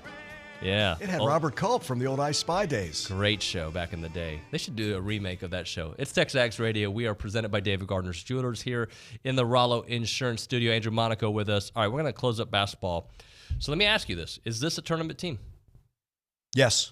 They just got to win some more, don't they? I think they've got to do well at the SEC tournament. I think it's the same thing you said about Mississippi State. You've got to handle business and beat Mississippi State, go to the SEC tournament, and do what you do, and that will turn the attention. It's in their hands. It's totally in their hands. We can't worry about the games in the past any longer. You can't. I know we all play the what-if game. It happened. It's in the past. Yeah. And to me, it's almost as if they finally did learn from it. And now applying that. Can they get in the tournament? You better believe it. It's in their hands. Yeah, there's still work they have to do. But if they do that work, I think they get in. And that doesn't mean there was a time it meant you have to win the SEC tournament. Right. I don't think you have to win it. I'd love to see it happen. I think you just got to get 3 more wins, which sounds like a lot, but I think you get 3 more wins. And it is, because now the good thing is you don't have to go Wednesday through Sunday, right? You played yourself into the Thursday for the first round. So, but now this is the time of year, unlike any other time. I take that back. It's similar to the Maui Invitational in Las Vegas, where you're playing 3 consecutive days, but not with this kind of meaning, right? So this is unlike anything else over the course of the season. Usually it's been Tuesday, Saturday, Wednesday, Saturday. Now it's going to be every day. So, but here's where, when you say the 3 wins, it's going to be against really good competition. Yes, so you can raise your standing and you can keep opening eyes, things like that. It's a fun time. So my brain's gone crazy trying to figure out what their standing could be. When you look at the standing, there's so many teams bunched up right there. Alabama 9-8, Florida 9-8, South Carolina 9-8, LSU 8-9, A&M 8-9, Mississippi State 8-9. They have a chance to move up or down big time. You could have a lot of teams at 9-9. Then it gets into the tiebreaker, and those teams that you mentioned, they beat Alabama. Did they beat a Florida? Would they have beaten? Well, Mississippi State would be behind them, but that's what happens when it becomes just head to head. It's real easy to say who beat whom, right? Yeah. But when you get into this group, now it goes into that body of work. So it's fascinating. And one of those teams is going to lose. So correct. We know that. That's absolutely going to happen. We got Andrew Monaco here with us. All right, let's get to baseball, because some people are a little down on the bullpen, and I understand that. But I am liking what I'm seeing just from Buzz. From Schloss on the sidelines, dugouts. Goodness. Hut. Can we do that too, Andrew? Let's do it. Sure. All right, Sure. From I Jimbo? love when, yeah. Yeah, Jimbo and the tennis team. Sorry. That's right. Back to my point, baseball-wise, I love what I'm seeing from Schloss, just the way, like, there's a fire to him when he talks after games that go well and don't go well. Yeah. He knows there's a lot of work to be done, but he runs that team the way I want to see a baseball team run. Yeah, I agree with you. He just has his hands all over it, right? And again, it's similar to what we were saying about Buzz with his coaches, with Michael Early with the hitters, and Nate Yeske with the pitchers, and Nolan Cain and Chuck Box, and that entire crew. What I love is when you have starting pitching, that's going to help solve your bullpen. The front end can help your back end. No, he still has to learn some roles. We said this after the Game 2 loss against Penn. He joined us after the game. And I asked him, do you have to learn some roles? He said, and I have to learn who I can pitch in certain roles as well. Not that he's still learning, but, after these performances, you are kind of learning. You need games to know. And what happens, you know what, I'm going to throw Jimbo in now, right? Because I asked Jimbo one time about multi-sport athletes, and I thought, it helps your brain, right? He said, I like multi-sports athletes to see what they do when they fail. Baseball's a game of failure. I hate to say that, but how do you then adjust in that failure? Can you go right back in that role? See, that's what I loved over the course of the weekend. We saw in a midweek game, they had runners on base, second and third, and a player may have failed. Well, it seemed against Penn, it was the same situation, and then you want to see that player come through. And the next time that player comes out of the bullpen, can he succeed in this role? But this starting pitching is making the back end a lot easier. This starting pitching has been fantastic through the first 2 weeks. I'm picturing you're traveling on Saturday, and then boom, you're back from basketball, you're on baseball. Like it's probably been a grind, but a good grind. It's been fun. I will go up to Frisco and do this game, come back, do basketball, and then go back up and do baseball. It's fun. Is it busy? Yeah, but is it fun? You bet. It is awesome. How good will it be when they get Trevor Werner back? I know that Schloss talks about one hitter shouldn't make that much of a difference, but he's so good. But it can, because I think it's more than just one spot in the lineup. Like who's batting before him and then who's batting after him. Can they see better pitches? And now you put in Trevor Werner with how well that Brett Minnick has been hitting and Jack Moss has been hitting.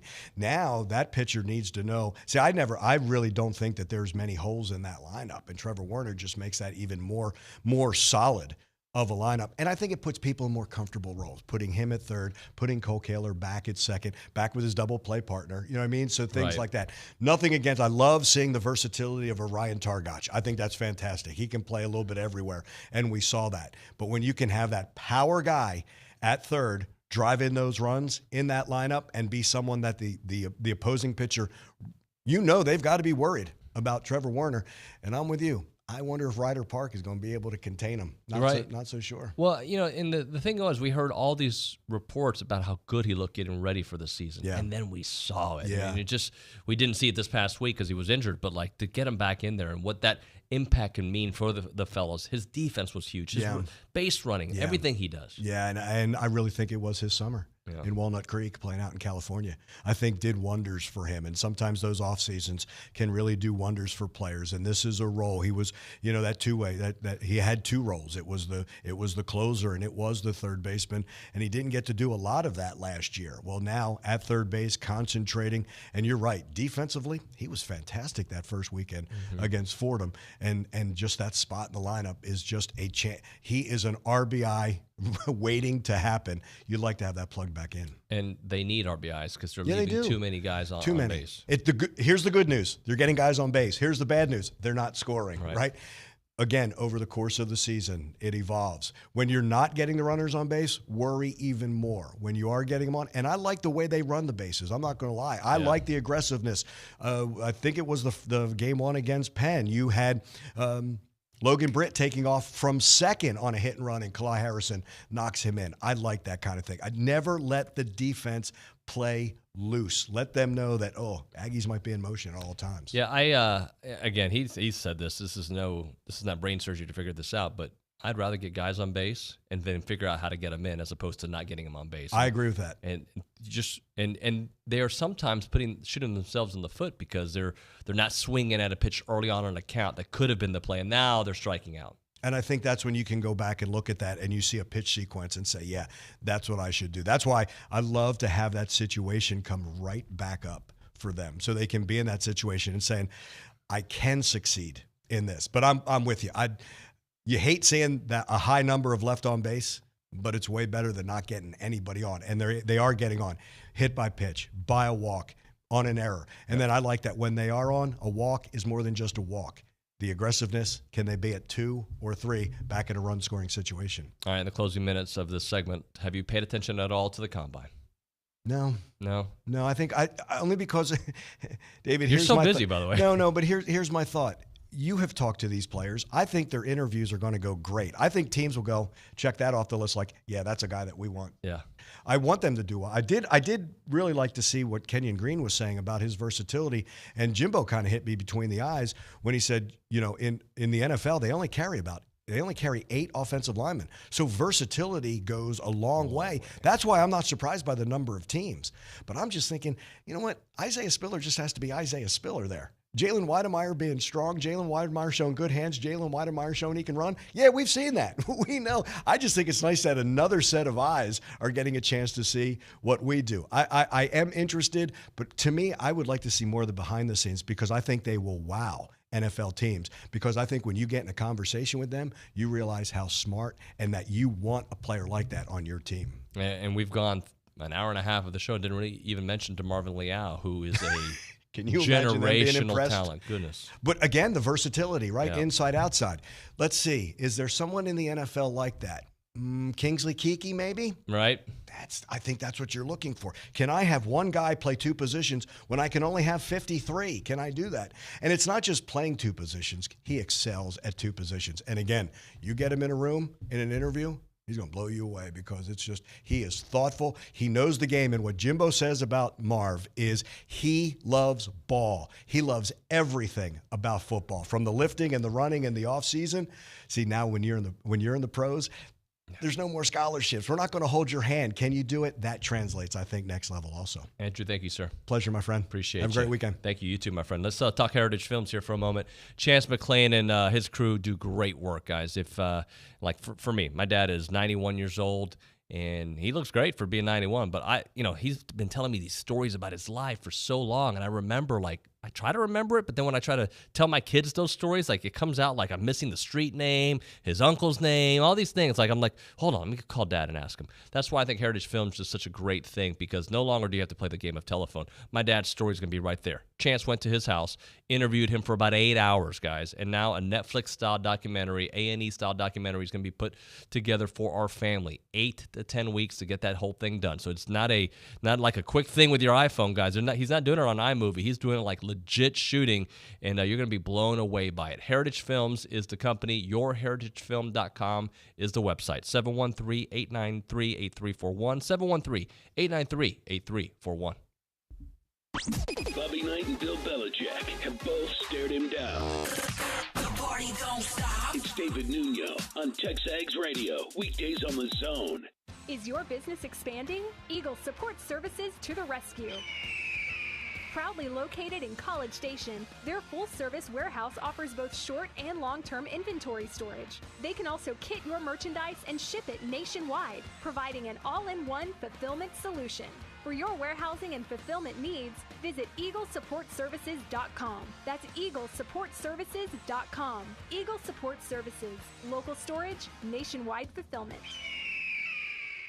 When your diesel truck or construction equipment needs DEF, WPI has the best price in town. Only $8.50 for 2.5 gallons. Regardless of your machine's make or model, WPI can help. From custom hydraulic hoses, O-rings to teeth, buckets and blades, any part, filter, fluid, battery, or lighting is at your local WPI. Visit Jesse James at WPI's new location in Bryan, Highway 21 east at Marina Road, or click WPI.com.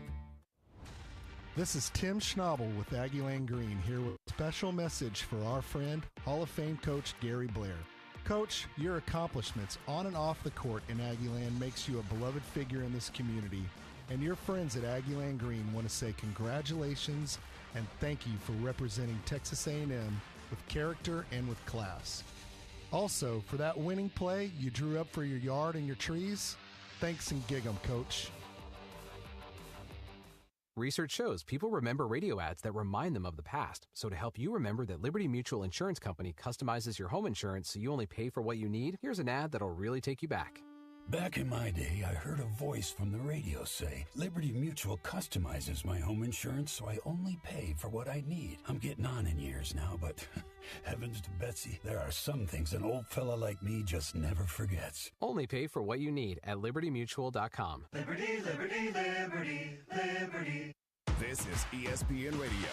The commissioner of the Southeastern Conference, Greg Sankey. Texas and Oklahoma are going to be part of the Southeastern Conference. There have been a lot of accusations about me scheming or conniving to create something. I'll just tell you directly, that's inaccurate. Current Major Leaguer, part of the New York Mets organization. He is Trevor May. We are aligned no matter how bad we don't want to be aligned on stuff. We are aligned on that if we like it or not. Joined by Bubba Wallace. We're basically buying it off the internet and getting all the pieces, piecing it together, and taking it to the racetrack. So basically like a kit car. Pro Football Hall of Famer Tony Baselli. How does it make you feel knowing that you are now going to be in Canton? It's humbling. It's like unbelievable that my name is going to be there for all time next to the greatest guys who ever played this game. It just hits me. I'm like, holy cow, I'm in the Hall of Fame. ESPN Radio, weeknights and weekends on Sports Radio 1150 AM and 93.7 FM. The Zone.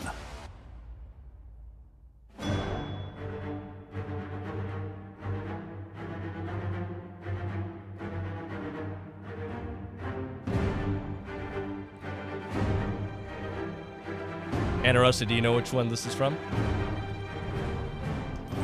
Sorry, first off, I just put a goldfish in my mouth. Oh, I'm sorry for putting you on the spot during a broadcast. Didn't have my headphones in. I'm just totally slacking today. But that song's from, I don't know what it is. It's from the Avengers. It's Okay. all right. And I think it's not the exact version of it, just but it's good.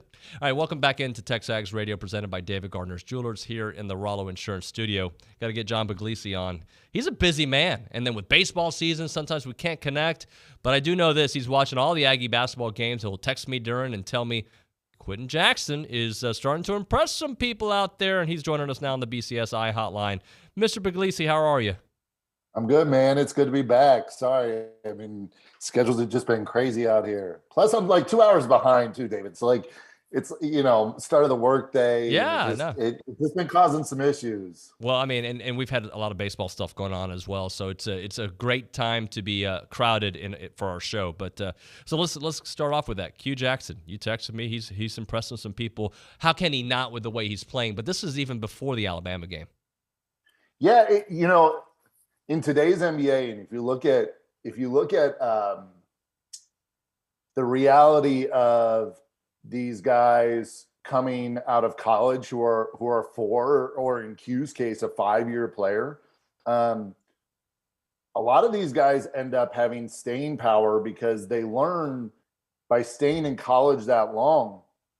They learn multiple roles, and Q came in as an athlete, a guy who could make plays in transition, and then slowly but surely he has developed into a guy that you can really count on to get a shot for himself, which in the NBA is a huge part of the game. Now, what he will be and what people have really gravitated towards with him is he'll be a guy who comes in, gives you energy, has the athleticism, can defend multiple positions, especially guard positions, and he doesn't have to carry the ball as a point guard in today's NBA.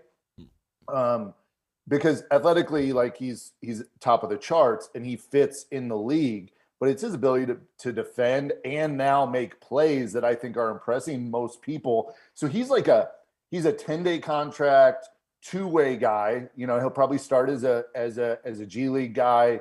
Potentially, he goes to a 2-way, he gets on a roster, and then I think he stays. I am really impressed by this guy. The thing that's hurting him is no scouts are watching Texas A&M play right now. The only time scouts are watching Texas A&M play are when they're playing Kentucky or they're playing these teams that have guys, right? And so most people have only gotten a quick look at him, but I don't know his last 5-game stats, but I have to imagine they're pretty darn impressive. And so play your best basketball at the end of the year and create some excitement, if you can get a couple games in the SEC tournament and potential postseason run in one of the tournaments, it's really going to help him. I've always been a big fan of Q, and I'm just so impressed with his development. And I'm sure a lot of it is on him, David, but you got to give this A&M staff a lot of credit for what they've done with Quentin Jackson. Well, you mentioned the last 5 games. You don't have the exact stats, but we know they've been great, and they've won 4 out of 5 games. And this is when he's kind of emerging as a starter and a go-to guy. Yeah, I mean, like in 2 of those games, he has a combined like 54 points or 58 points, and he's only missed 4 or 5 shots. Like, this guy is he's just coming on. The thing I love about him and players like him, and there's not that many guys like him who have come on like this, is their tenacity when they're on the court. Like, I think really good teams generally, they emulate their head coach's personality. And I'm not sure there's another player on A&M's roster who is more like Buzz Williams than Quentin Jackson. And I think that says a lot. He's been here 3 years. He's gone through the ups and downs. He doesn't want to leave A&M without a postseason berth of some sort, right? Like, and he should be a first team, if not a first team, a second team all SEC guy. He has been the reason that A&M has had the season they've had, and definitely in the last 5. All right, I'm going to read you these numbers and we'll move on. So against Florida, he had 16. Against Vanderbilt, he had 23. 31 against Georgia, 11 against Ole Miss, and 28 against Alabama. And I will tell you this, as he's emerged, so has Tyrese Radford, right? Boots is playing a significant role, like being the sidekick, if you will. He can rebound, he can run the floor, he can play some defense, doing it all.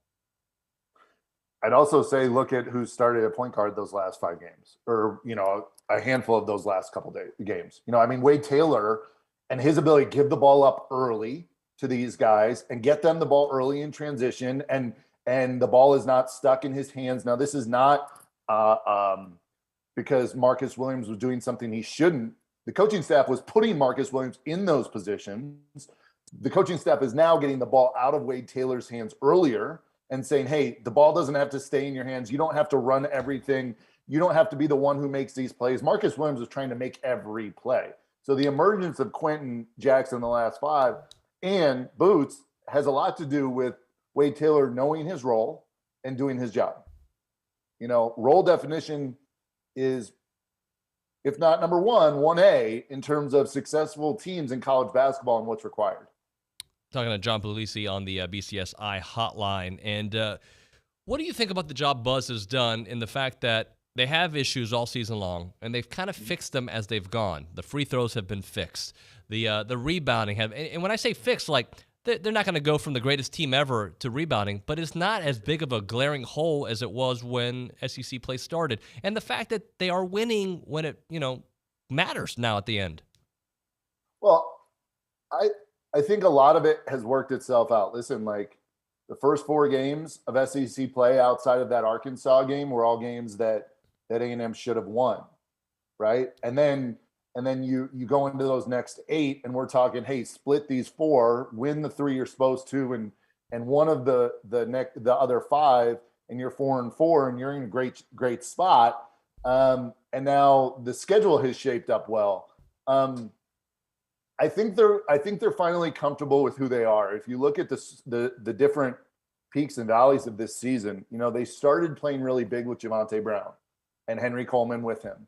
And then they moved, when they won that Notre Dame game, when Aaron Cash played a lot of minutes and they went to a smaller lineup, they kind of got away from being a big team who was playing, athletes and size in the front court to then being a small team playing Henry Coleman at the 5 or Ethan Henderson and Henry Coleman. And that kind of convoluted some things because neither one can shoot. So defense isn't having to do anything but guard a pick and roll, and you're just clogging the lane up. And then that moved into, I think, where they're now finally comfortable with what their rotation is and everything else. They're shooting 28% from 3 in SEC play if you take, I know you can't take out that 8-game stretch, but if you take out that 8-game stretch, you're looking at a team who's shooting 32, 33% from three. They also have shot more threes than their opponents. So for a team that's shooting 28% from three and you've shot more threes than your opponents, well, like that's going to cause issues, right? They've shot less free throws, but they're starting to figure out who they are, which I think is the most important piece to this whole deal.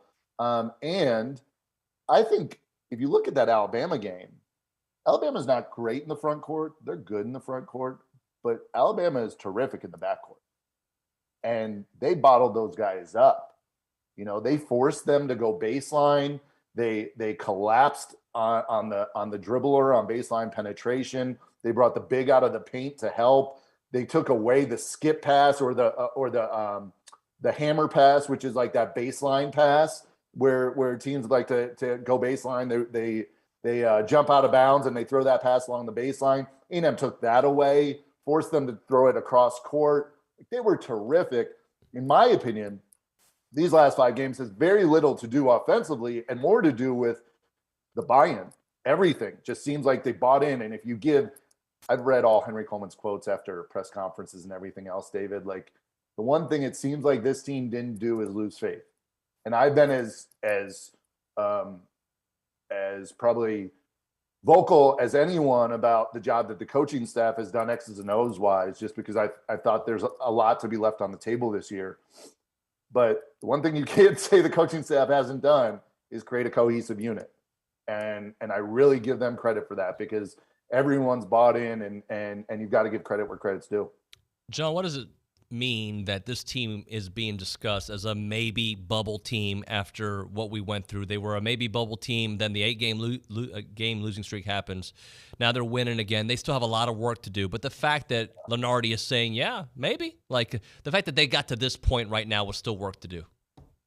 Yeah, I mean, the reality is they're not going to get in unless they make an SEC tournament championship and everything goes right? Like that would have to, meaning automatic qualifiers, win their conference tournaments, teams lose early, like everything would have to go right.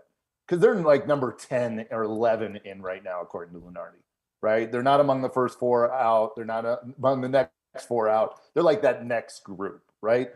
But I think what it says, and I hope this is what it does, is I hope they make the NIT tournament, they get a good draw, fans come out, and this team wins a couple games and creates some postseason buzz. Because when you're 15-2 and you have Kentucky coming to play, and you have Tennessee coming to play, and you have these games where fans are excited, and you lose 8 in a row, it really shrinks everybody's hopes. But an NIT run is fun. I know this isn't 1995, but I was a ball boy at Marquette, and it was Mike Dean's first year at Marquette, and they didn't make the NCAA tournament. It was a year after they went to the Sweet 16. Kevin O'Neal left. He went to Tennessee. I was a ball boy at Marquette that year. Everyone was uber disappointed that they didn't make the NCAA tournament. And then this team went on a run. They had 2 sellout home games in the NIT. Fans stormed the court when they made the Final Four in the NIT. It was, and again, I know this is in 95, but it was exciting. It was fun. And I think if this A&M team can win a couple games here, win this Mississippi State game, win 1 game or 2 games in the SEC tournament, give people a reason to show up to your home game in the NIT. I think you'll see a team that makes a run, and that's a good thing going into next year. Buzz Williams needs that going into next year. He also needs his players to have that experience in the postseason, because that's as big as anything. You lose Q, but everyone else really, and Boots, but everyone else really is returning. You need to give these guys the opportunity to play in the postseason, understand what that prep is like and what that process is like. John, we appreciate you, sir. Thank you so much. Thanks, David. Take care. John Pugliese there on the BCSI hotline. If you want to be a part of the conversation, you can text us on the A&B text line. 979-693-1150 is the number, the Amarillo National Bank text line. All right, let's talk Caldwell Country Chevrolet, Highway 21 in Caldwell. Online, caldwellcountrychevrolet.com. Great place to go got to go visit it, guys. It's not far away at all. We're talking about 15-minute drive from Bryan to Caldwell. So when you get there, you're going to see a great selection of vehicles. You're going to get great customer service. You're going to get just good people. Like, to me, at the end of the day, that's what matters. Like, you are buying from people who are going to take care of you. They're going to give you great customer service, and they're not going to try to, like, just sell you a lemon, right? Like, this car looks great, and this car looks great. They want you to get the vehicle that you want, and they also want to give you top dollar for your trade-in. So if you've got a car that you're thinking about trading in, start by going by Caldwell Country Chevrolet. Zach Hester and his company are going to take great care of you. They've been doing it for a long time. They love this Brazos Valley community, and you should certainly stop by next time you are in the market to buy a vehicle. Many of you are right now thinking about it. Well, that's the place to go. Go to CaldwellCountryChevrolet.com. Highway 21 in Caldwell. Online, CaldwellCountryChevrolet.com. I'm Chelsea Reber with your community calendar on the Zone, brought to you by Christine Engler at AggieLoanExpert.com. Get pre-approved today with a 5-minute loan approval. NMLS 1309378, Equal Housing Opportunity. The second annual Hope for Hospice 5K is this Saturday at Wolfpen Creek. Proceeds benefit the Illumin Hospice Foundation. Visit illuminhealth.com to register. Brazos Valley Troop presents Joyful Noise, an inspirational and gospel musical celebration and sing-along. Performances run Friday through Sunday at their 29th Street studio. For reservations, email bvttix@yahoo.com.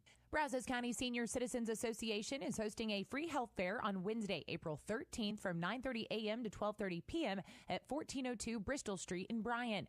Blaine College nursing students will be doing free checks. Call 822-6873 for more information. That's your community calendar, brought to you by Christine Engler at AggieLoanExpert.com. I'm Chelsea Reber on the Zone. Finding great candidates to hire can be like, well, trying to find a needle in a haystack, but not with ZipRecruiter. Its powerful technology actively finds and invites qualified candidates to apply to your job. So while other companies might deliver a lot of hay, ZipRecruiter finds you the needle in the haystack. See why 4 out of 5 employers who post a job on ZipRecruiter get a quality candidate within the first day. Try ZipRecruiter for free at ZipRecruiter.com/free. That's ZipRecruiter.com/free. Does your bank know your first name? At Normandy State Bank, they do. Normandy State Bank is locally owned, controlled, and operated. This local personal touch means banking decisions are made on site the same day you request it. Normandy State makes banking easy. They're open Saturdays, offer state-of-the-art online banking, bill paying, fund transfers, check and statement images. Normandy State, where customer service is their priority. Normandy State Bank, rock solid. Member FDIC. The flagship station for Aggie Athletics is The Zone. Whenever the Aggies are playing, you can hear them right here at 1150 and 93.7 FM. Thanks to our listeners and our Aggie broadcast sponsors. Lance Lester at the Lester Group, Zwerneman Flooring, The Sleep Station, and Twin Peaks. Here's a big gig-em to all these sponsors. Listen to Aggie Athletics on The Zone 1150 and 93.7 FM. Here at The Zone, we like to hook you up with tickets to all the places that you want to be. And it can be Aggie football, basketball, baseball, Schlitterbahn, or maybe seeing your favorite bands in concert. It's Chili Fest time of the year. And if you'd like to win a pair of tickets to go to both nights of Chili Fest, the Randy Rogers Band, Co Wetzel, and so much more, go register now at Gage Gandy Bail Bonds. If you'd like to win a pair of tickets to Chili Fest, go register now at Gage Gandy Bail Bonds. Spider-Man does whatever a spider can. Spins a web any size, catches thieves just like. How are you liking the music, Richard? Spider-Man is definitely my favorite superhero, so big fan. Yeah, Billy's not a big fan of Spider-Man. Yeah, I heard that. He went on yeah. He's not a Peter Parker fan. That's all right. He's a 16-year-old kid. It is TexAgs Radio. We are talking Aggie sports here. We're not talking superheroes. Pfft. Who would do that? In the Aralo Insurance Studio, presented by David Gardner's Jewelers. And now it's time for Around Aggie Land, presented by Normandy State Bank. Normandy State Bank, rock solid banking. The website, normandystatebank.com. What's up, man? You want to talk about superhero performances? How about Quentin Jackson and Tyrese Radford on Wednesday night. How about those? And you know what? I'm going to throw in Henry Coleman, 68 points combined from those three. But yes, those two are superheroes. Those two guys. I mean, I was going to get to Henry Coleman as well. Sorry. But you're right. Thank you for jogging my memory. Of course, Wednesday night, Texas A&M put in perhaps their most impressive performance of the season, taking down a ranked opponent on the road, beating number 25 Alabama in Tuscaloosa by 16 points, 87-71. I call that a beatdown. That was a beatdown, and I didn't really feel like it was that close. No. It felt like A&M won by 20. There was a point where Alabama makes it, 9-8 point game, and it's like, this is the point. They have to make a play here, and they made not just one play. Play. Exactly. It was incredible. Quentin Jackson, 28 points. Tyrese Radford, 22. And then Henry Coleman III, couldn't forget him, 18 points. 11 rebounds, double-double. Yeah, he was huge. What a game. A&M has a chance to get their 20th win of the season, which, of course, everyone thinks is a benchmark for NCAA tournament consideration, as well as finish with a 500 record in SEC on Saturday night when they host Mississippi State, 7:30 p.m. tip-off on the SEC network. I know you'll be staying up for that one. Oh, 100%. Will you be going? Yeah, I think I'm going to go. I think you should. I think I'm going to go. I come back from Houston around 6:30, so yeah, I'll be there. Women's basketball wrapped up their season on Wednesday as well. They fell to Vanderbilt in the first round of the Southeastern Conference Tournament, 85-69. Destiny pitched 24 points. Kayla Wells had 20, and then Aaliyah Patty had 10. Of course, with the season coming to an end, that means legendary head coach Gary Blair can ride off into the sunset and enjoy his retirement after 50 years in coaching, the last 19 spent at Texas A&M. They arrived back at Easterwood yesterday, and Gary Blair got the water arch over the plane as the captain officially heads into retirement. A nice moment for him, and of course, thanks to Gary Blair for everything he's done. One of the best people I know. Just a great person. I love talking with him. Yeah, he's fantastic. Yeah, he is great. Jim Schlossnagle and company got back on the win wagon on Tuesday night. They took down HBU 3-2 at Olsen Field. Brett Minich had a home run. Jack Moss drove in a pair, and Christian Curtis earned his second win of his career. 5 shutout innings, only gave up 2 hits. They'll be on the road this weekend for the first time of the season, playing in the Frisco Classic at Riders Field, the AA home of the Frisco Rough Riders, an affiliate of the Texas Rangers. They'll face Washington State at 7 p.m. on Friday, Iowa at 6 on Saturday, and Wichita State at 6 on Sunday. All of the games will be streaming on a pay-per-view service, flowbaseball.com. I will be there. Jamie will be there. Excited to get to be in North Texas for the weekend. So this on pay-per-view? Pay-per-view. You got to pay to watch. Oh, gosh. All right. Broninger, I think, is going to get himself a subscription, so maybe you can mooch off of his. Oh, let's do some mooching. By the way, can we mention what we have coming up for the next 35 minutes? Go for it. No, you. Oh, what's going on? Oh, the baseball hour. It's me and Ryan Broninger and Scott Clendenin. More of the latter two and less of me, but yeah, it should be fun. I'm going to make it even. Very even. Softball's on the road in the Judy Garman Classic. They've got 5 games this weekend out in Fullerton, California. Pretty sure the weather's going to be nice. Equestrian's back in action and then on the road in Dallas facing number 7 SMU at 10 a.m. tomorrow. And Sam Bennett playing in the Arnold Palmer Invitational. He finished 2 over yesterday. The cut line's projected at 1 over, but he's got a 1:19 p.m. tee time today. Women's tennis begins SEC play today against South Carolina. They'll also host number 13 Florida on Sunday. Men's tennis has 2 matches today at the Mitchell Tennis Center. They'll face Incarnate Word, and then they begin SEC action with Arkansas at 6 p.m. tonight. Thank you, Richard. So much around Aggieland. There's a lot of good stuff. All right, as we mentioned, the baseball roundtable coming up. We have that. We also have the fan show moved to a Friday. Got Chase Hernandez, Kelly Adams coming, and Matt Browning said he's going to be in the house. We'll have that and more. It's TexAgs Radio.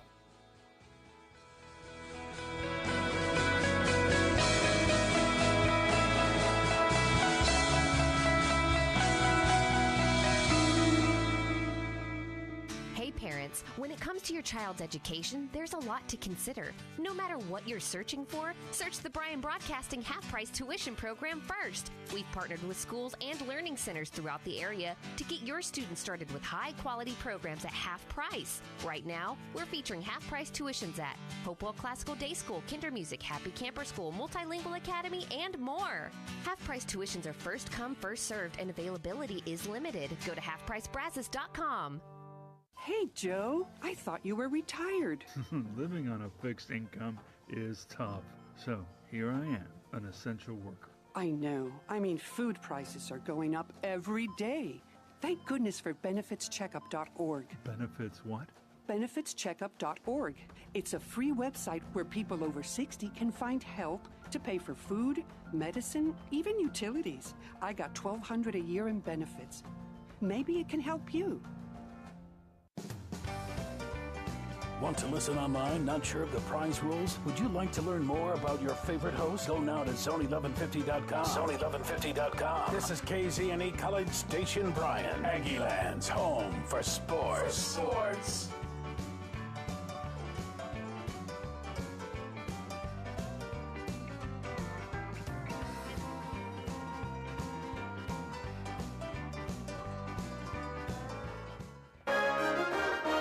From WTAW, I'm Chelsea Reber with a news update on the Zone. The day after a suspended Texas A&M football player, Damon Demas, is arrested, he and a relative are the victims of assaults outside the university student services building. University police say Demas and a relative are on their way to a university hearing regarding last weekend's charge of assaulting his girlfriend. According to UPD arrest reports, Demas was struck by Robert Ferguson with enough force that Demas fell to the ground. Demas said the blow he took did not leave bruising or marks. Ferguson's wife, Tiffany, is accused of hitting Demas' relative in the face. Both women received medical treatment at the scene. The Fergusons, who according to a police spokesman know Demas, were booked at the Brazos County Jail on misdemeanor charges of assault by contact. Robert Ferguson was an Aggie football receiver in 2000, then spent 7 seasons in the NFL. Bill Oliver, 1620-94.5 WTAW. 4 teenagers were in the car that fled a DPS traffic stop in Snook Wednesday afternoon in a chase that ended when the car hit a tree on a Burleson County road east of Snook.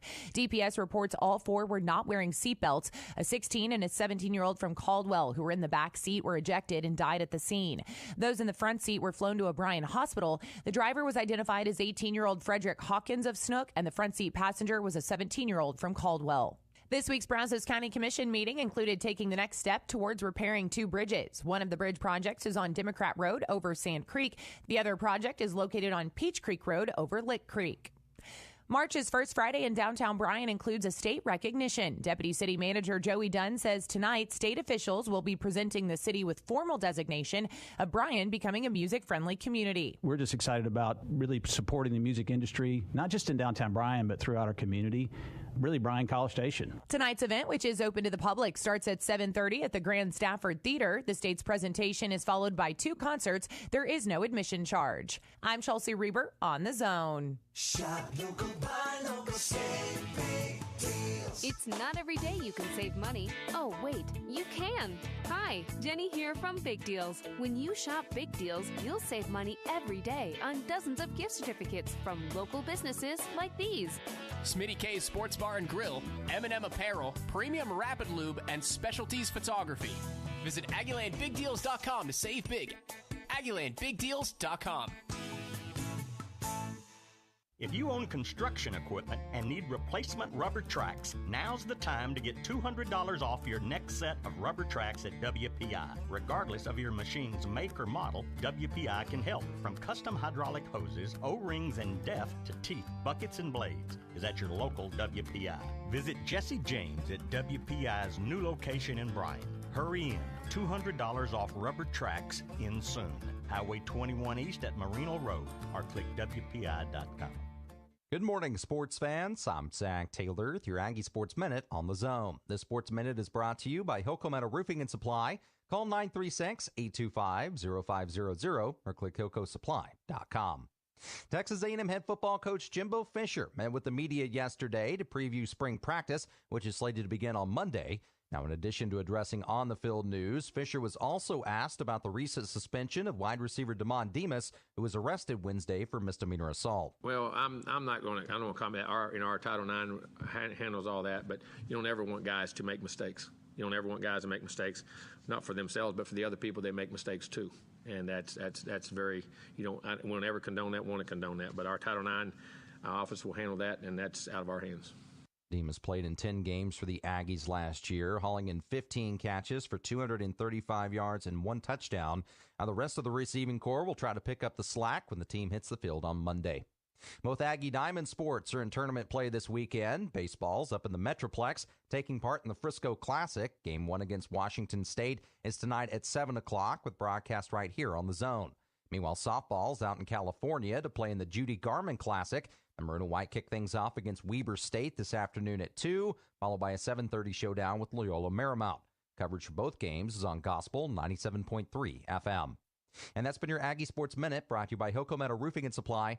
On The Zone, I'm Zach Taylor. You can listen to Aggie football, basketball, and baseball on your Amazon Dot or Echo. Step 1, say, Alexa, enable Zone 1150 skill. Step 2, anytime you want to hear fighting Texas Aggie football, Texas A&M women's basketball, or Aggie baseball, all you have to do is say, Alexa, play Zone 1150. It's that simple to listen to your favorite A&M teams that play on the Zone with your Amazon Dot or Echo. Make sure to say one time, Alexa, enable Zone 1150 skill. Then say, Alexa, play Zone 1150.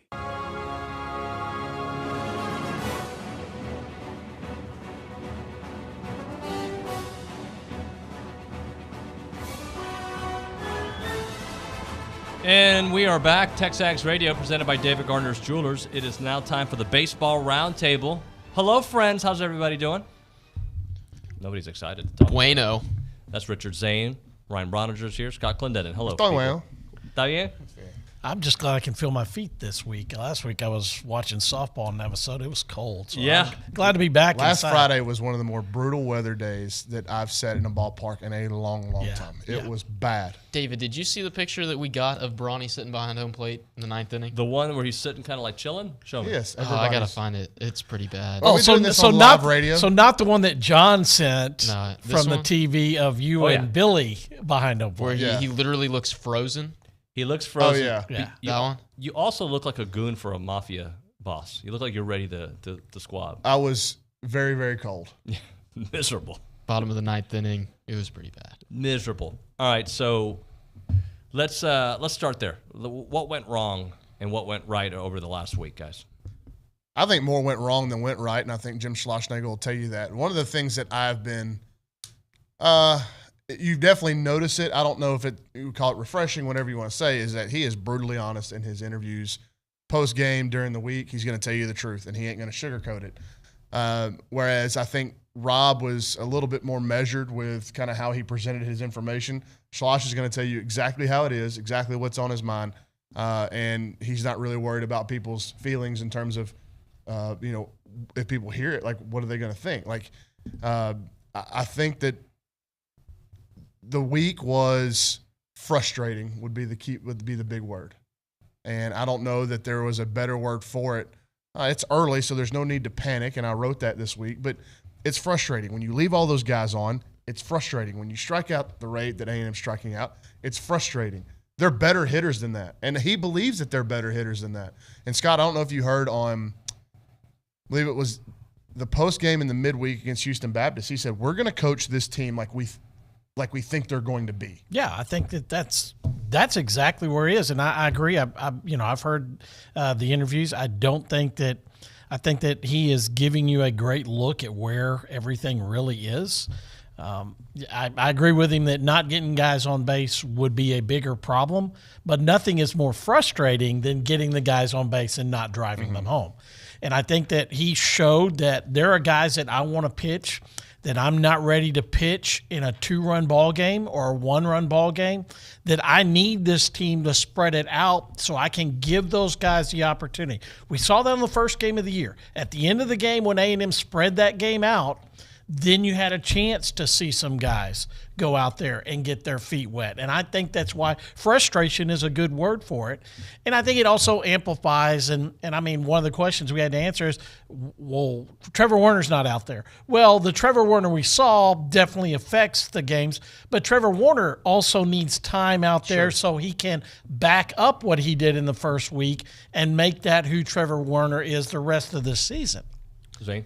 Yeah, and I think that Trevor Warner's performance in the first weekend of the season is now leading to perhaps some unrealistic expectations for when he returns to the lineup. Now, I think if he is in the lineup, they probably win at least one, maybe both of those games they dropped this weekend. But, I mean, consider what we've seen from him in the past. It doesn't tell me that I'm ready to anoint him an all-SEC player just yet. Although I think he is going to be a key cog in the middle of that lineup and on defense. There's no thing. He absolutely is a key cog. Now, what is he? We still don't know that yet. The sample size is so small, right? Whereas some of these, and they've played more games with Cole Kaler at third base than they have Trevor Werner, right? Yep. And that's not the natural positioning of Cole, and it doesn't allow you to do what you want to do on the dirt, and it doesn't allow you to do what you want to do in the lineup. But look, we knew they were going to have depth problems coming into the year, and that's one of the things that some of the people inside the program were telling me. Is like, we think we're pretty good on the offensive side as long as we don't get hurt. Yes. And then it just so happens that in the opening weekend, not only did you get hurt, but you get hurt with your best guy. And I think Austin Boast is coming around. I think he's played like he's healthy, but that was certainly a concern coming into the season. So we'll see what happens with Trevor this weekend. I heard Schloss said didn't sound like it was 1,000% he was going to play. Well, and I think that, they're also, you talk about coaching the team to be what they're going to be. That's also playing the long game, and in 3 weeks having Trevor Werner ready to go versus LSU more than having him ready to go in the Frisco Classic, more than maybe even having him ready to go against Santa Clara. Now, but he needs at-bats. So how do you mix that together? And that's why they have to play it the right way because, yes, losing a non-conference weekend, very frustrating, but you're still only 2 weeks away from when the games count, and you're going to ratchet up everything, and you need all 9 of your guys to be your best 9 on the field and your guys that are bestly hooked up. When they go to Baton Rouge, I think that in an ideal world, when they go to Baton Rouge in a couple of weeks to open SEC play, that Trevor Werner between now and then has at least 20 at-bats under his belt. Can they get there? I don't know. But that's going to require him to be healthy for the entire Santa Clara series and then that midweek leading into LSU at the very least. And that may be even 20 at-bats, may be asking a lot out of 4 games there. So, but 15 to 20 at-bats, can they get it to get him kind of his feet back comfortable in the box and seeing the baseball again? I don't know. It's kind of determined. It's up to him. Yeah. Hey, Richard, we focused on what hasn't gone right, but what did go right since the last time we spoke here? Starting pitching has been incredible. I think that's where it starts. In the last 4 games, you've gotten great starts from Nathan Detmer, Micah Dallas, who earned SEC co-pitcher of the week after throwing 8 innings, 1 hit, and a shutout ball against Penn. And then Ryan Prager was good in his second career start, deserved to get a decision. Obviously, the bullpen didn't help him out there. And then Christian Curtis continues to look like he might be a guy who can perhaps push Prager for that Sunday spot. So I think the starting rotation, all 4 guys, I think combined their ERA is like 1.8 or something starting pitching-wise. That's been my biggest bright spot so far. Ronnie? The defense has been solid. I think the defense, they're fielding at a higher percentage. Their fielding percentage is better than the defense they're playing. 993. 993 is incredible. That means on 99.3 ground balls out of 100, you're making the play, right? Now, the reason why I say that the percentage is probably better than the defense that they've been playing, they haven't been hit with some errors that were questionable, or like they're not ruled an error, but you should make an out on the play kind of thing. The fielder's choice. Cole Kaler in the 8th inning. I mean, that changed the game. Yes, it did. The dive for Brett Minich, in right field, he probably should have caught that ball. That's a play he should make. Yes. That's a tough It's play. not an error. It's a hit. No, it's more than a routine play, but it's a game-winning play if he makes it. Right. And that changes the focus on it. Turning the double play by Kaler changes the focus on that inning as well. So I agree. The rundown. Yes. Botched a rundown in the 9th inning, just can't handle the baseball. Like, not an error because he returns to the base where he started, so it's not an error, but you should get an out on that play. So that's what I mean when I say their fielding percentage is kind of it's a little bit misleading. It's better than the defense that they're actually playing. But overall, since the season has started 8 games in, they've been better than a lot of people thought on defense. Scott? I love the starting pitching, and that changes the focus to what you do in relief. 17 of the 23 runs they've allowed this year have been the 7th, 8th, and 9th inning. And that is where you look at it and say the defense could have been better in 2 of those innings. Make the plays to get you out of that. It changes the focus that. Had to throw Moo Menifee twice because you didn't extend the lead when you're playing a doubleheader. Well, A&M's not going to play a lot of doubleheaders until maybe you get to May and June. but it still puts the focus there. And I think that's where Coach Schloss was right on the money is I like what I got out of Moo Menifee. My issue was I had to throw him in a game where I shouldn't have had to pitch him. So I've got him as a fully loaded guy for the nightcap. And I think that's where some of those guys have got to step forward and have the positive.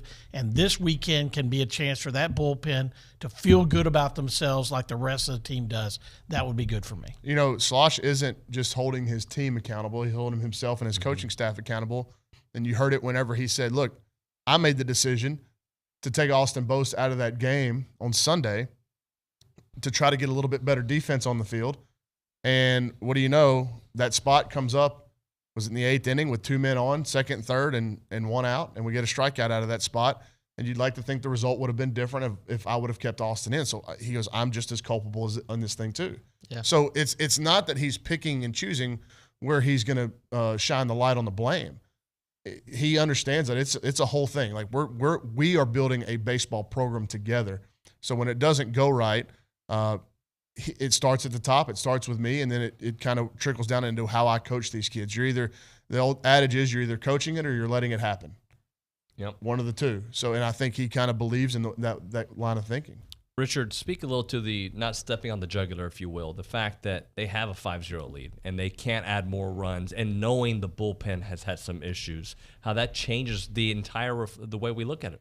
I mean, for the weekend, they left 31 men on base. In that one game that they won 5-0, they left, I believe, 12 men on base. It was double digits. It's not just that, and they struck out 35 times. Yes, they struck out 12 times in that game. You put the ball in play, you're going to drive in guys, whether productive outs. Right. Obviously, strikeouts are not productive outs, and they just haven't done that. They have not moved the baseball.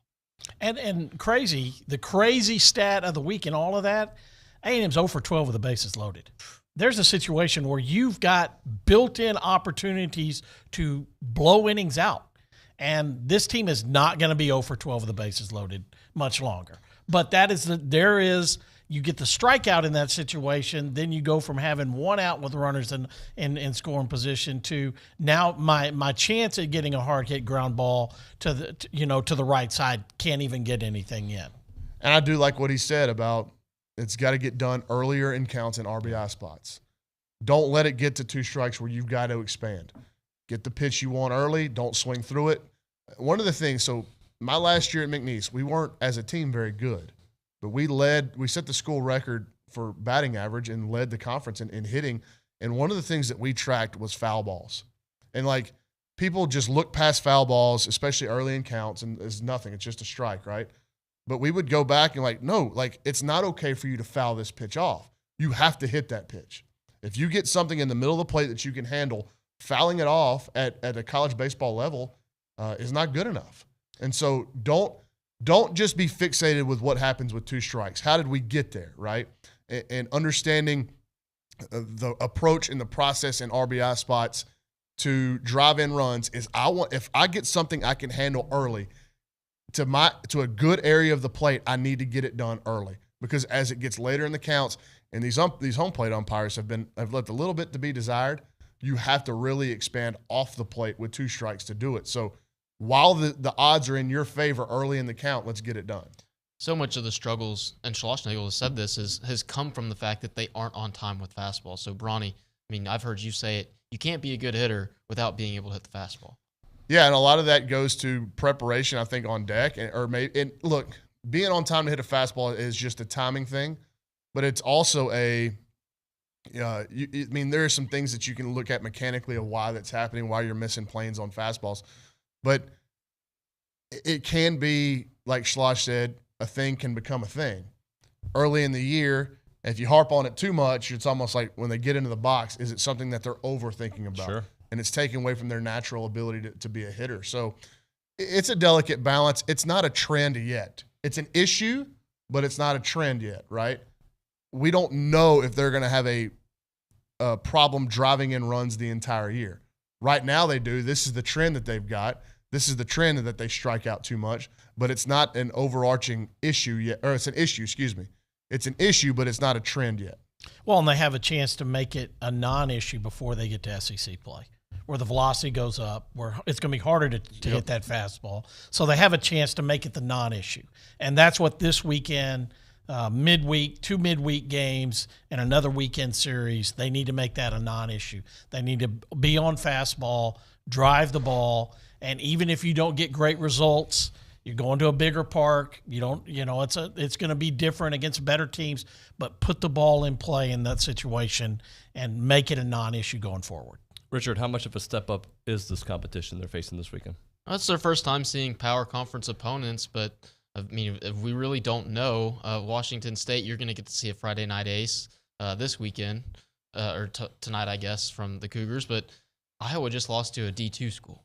Wichita State's team ERA is 6.93. Like it's not anywhere close to what you're going to see in conference. Listen, but you look around the country, and there's some Power 5 teams struggling with mid-majors. What happened at Olsen Field is not completely out of the blue when you look around the country and what happened on the diamond. It certainly doesn't make it okay. And I'm sure it left a bad taste. And I think even the midweek beating Houston Baptist 3-2, that's a Houston Baptist team that's really struggled too in their first year of a new coach. But I think there's a bad taste in the mouth of those kids and those coaches over there at Olsen. This weekend, it can be a feel-good weekend because even though I don't know that these programs, I wouldn't call any of these programs in here power baseball programs, but they're bigger names, right? Sure. And so maybe there's some confidence going. You can get some confidence going into the Santa Clara weekend at LSU if you go in here and you beat a team that's from a Power 5 conference. And I think that that's one of the reasons why getting on the road, sometimes you get away from that. You get away from some of the outside stuff, and you get to be team hotel. Everything's focused in on that. There is a benefit, obvious, to that.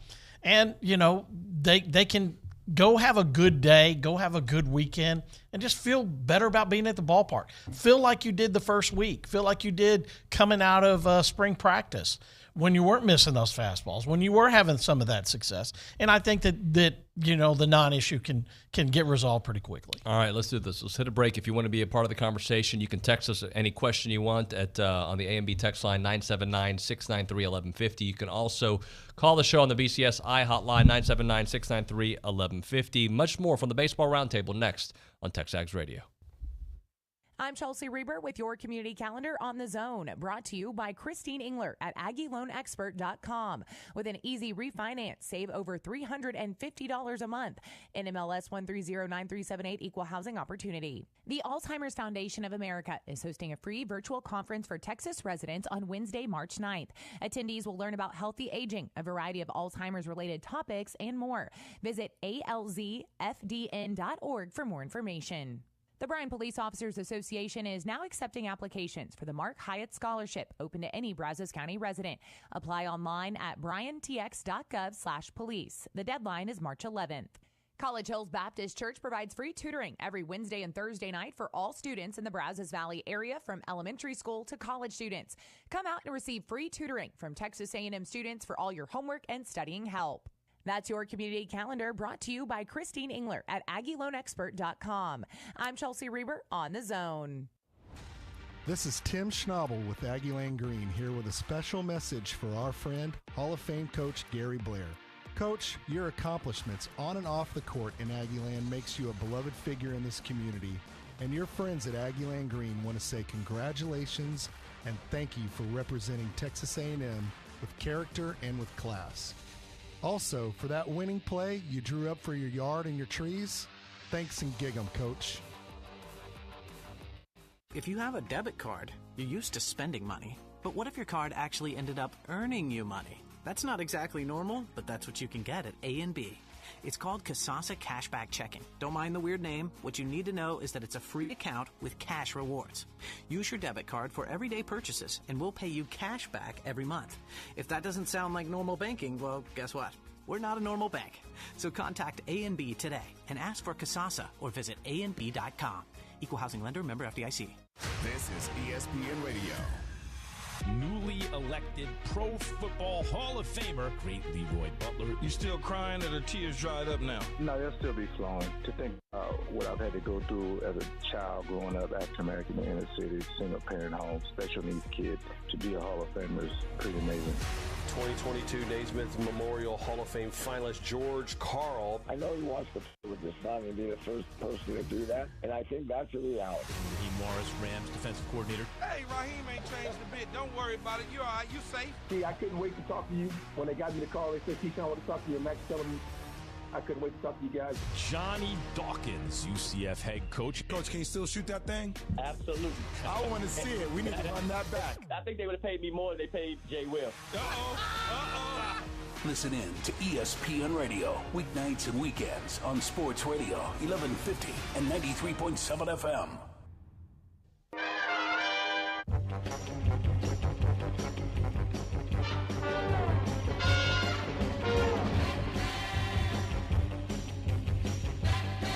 It is TexAgs Radio. We are presented by David Gardner's Jewelers here in the Rollo Insurance Studios. The Baseball Roundtable, getting right back to it. Scott Glendenon, Ryan Broniger, Richard Zane, all with us here as we finish up the Baseball Roundtable. Guys, I'm going to ask a question. Who's going to be the ace? Who's going to be the Friday night starter here when we get to SEC play? Richard? I still think it's Detmer. Detmer. Until he gives us you a reason to say it's not him, and as good as Micah Dallas has been, that's fine. It's okay to have a really good Friday and Saturday guy. But Nathan Detmer hasn't done anything to come off of that Friday night spot. And I think that puts you in a spot with games 1 and 2, and that's what I wrote this week. It doesn't really matter. When you're in the SEC, you're Friday and Saturday guys. Whether I'm not the Friday night guy yet because this guy's going to be a first-round draft pick, but I'm going to be a first-round draft pick after him. You've got to have those guys, and I think they have. And I think that my pleasant not surprise is how well you've got out of 2 freshmen, a redshirt freshman and a true freshman, starting the other 2 games. They're doing everything they're supposed to do. Now, it was funny to hear Coach Schloss, and he said it a different way than Rob Childress did, but the 80%, okay? 20% of the time, I don't know what I'm going to get out of this guy, and it's probably going to be bad. Right now, as long as you can mix those around, and get some W's, that's fine. And I think that, I like the fact that how the starting pitching has been, we're going to go out there and we're going to dominate. And if I'm not even with great stuff, they're doing some stuff pitching-wise that the hitters aren't having when they're having a bad day. Some pitches aren't working for me. Hadn't bothered Christian Curtis yet. Hadn't bothered Ryan Prager yet. We haven't seen their best stuff yet, and that's what I'm excited to see too. And that's one of the things, up until about a week before opening day, we kind of had the idea that Micah Dallas was going to be the Friday night guy. And Nathan Detmer really stepped up. And when I asked Schlossnagle about it in that press conference before opening day, he said, I like to have my Mr. Dependable in that Saturday role because it sets you up so well for Sunday. And in the SEC, very often are you going to sweep somebody or get swept. So it sets you up extremely well to take the rubber match of a hotly contested series, which kind of anticipate them being in quite a few. I'm going to ask you something, all of you. You have to give me a different answer. Maybe you don't. I don't want to make it too difficult. But who has to step up? Who's somebody that needs to step up now? Cole Kaler. I think he's playing out of position, so that may be messing with his comfortability in the batter's box. He did have a couple of better swings this past week. But, he's played a lot of college baseball. And, the mental error of running to third base the other day, again, not his position, but a kid that's played that much college baseball should know that ball needs to go to second so he can turn a double play. I think him and, I'll say Cole Kaler. Cole Kaler, Scott? Jacob Palish. Same thing, at a higher level, at Stanford, College World Series guy. This is a guy that they want to give the ball to, and he's a lot better than what his numbers have been and what his performance has been. And that's a guy who he's not falling down the ladder. He's brought up by Coach Schloss this week as a guy that I've liked some of the stuff he's done. I bet you Jacob Palish is walking around saying, give me the baseball. I need to go out there and go 6 up, 6 down in 2 innings and be the kind of guy I've always been. And the Aggies need him to be. My answer will be Logan Britt. Always been a guy that we've kind of said looks like Tarzan, plays like Jane. Big weekend, opening weekend, walk-off home run, of course. But then he has just a brutal weekend against Penn. He needs to step up, and he didn't play on Tuesday night. Jordan Thompson got the start in center field, so hopefully a night off kind of helps him reset, and he goes back and tears it up. All right, I'm going to ask you guys the audio version of the question you answered on the post most recently, the baseball questions you guys went through. Can this team, or is this team still going to win 34-plus games? Scott, you want to start it off? Well, as I said, I didn't think that you had to, sweep every series in non-conference. It certainly helps. Losing a series puts you down one that you probably should have won. So, don't go up and not play good baseball this weekend. I still think there's lots of wins in non-conference to get you ready to play in the toughest league in baseball, and then get that 500 mark. Still possible. Ronnie? Don't know. Yeah. To me, 8 games is not a big enough sample size, and 8 games without your best player is not, or 5 games without your best player, not a big enough sample size. And look, the SEC is very, very good, and we all talk about. But I think sometimes we make it sound like it's in some insurmountable mountain for them to win conference series in the SEC. Like, that team is talented enough to go into Alex Box and win a series. Yes. There's no question. It's talented enough to win a series against Arkansas. It's talented enough to go to Vanderbilt and win a series. Will they? That's who knows. But it's not it's not like A&M is, like a D2 school, or like Tarleton getting ready to go play an SEC schedule. That's not what this is. So it's easy to be down on this club after losing a series to Penn and go, where the win's going to come from in the conference. But like I said in the first segment, when you look around the country, there are teams struggling. Mississippi State has struggled mightily with lesser teams, right? So is everybody giving up on them in the SEC, the defending national champs? Probably not. So the gap between A&M and Vanderbilt is not that big. Like, they can go into conference and win a bunch of series, or they could not. So what I'm telling you is it's too early. The wait and see way to go about it is correct. I did say, and I did point out that I picked the lowest win total of anybody. You always pick the lowest win total.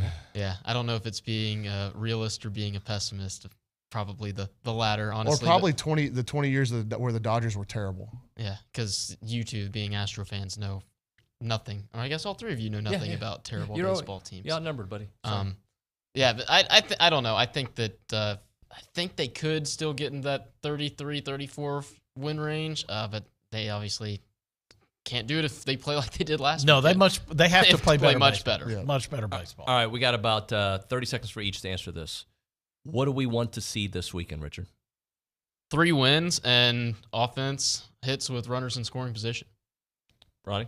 Yeah, addressing the early issues would go a long way to making everybody feel better. I said Cole Kaler needs to play better. I also think Ryan Targac needs to be mentioned as a guy that when he came into the lineup, he was really hot and he's really cooled off. Now, his versatility gives you a lot of leeway defensively and move him around. But in the batter's box, I think he's kind of got to step up. Bullpen.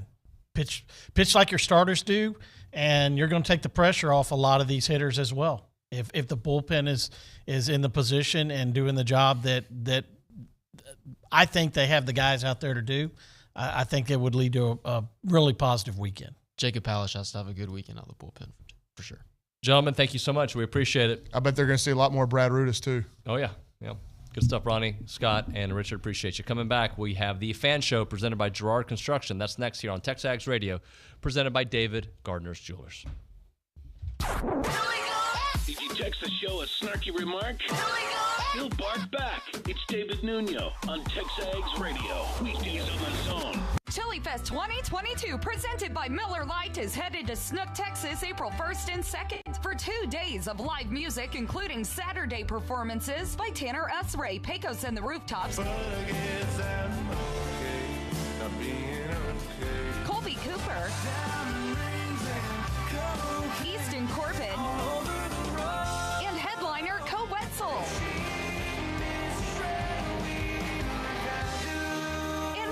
With Joey Greer, Treaty Oak Revival, Cody West, Mike Ryan, Flatland Cavalry, College Station.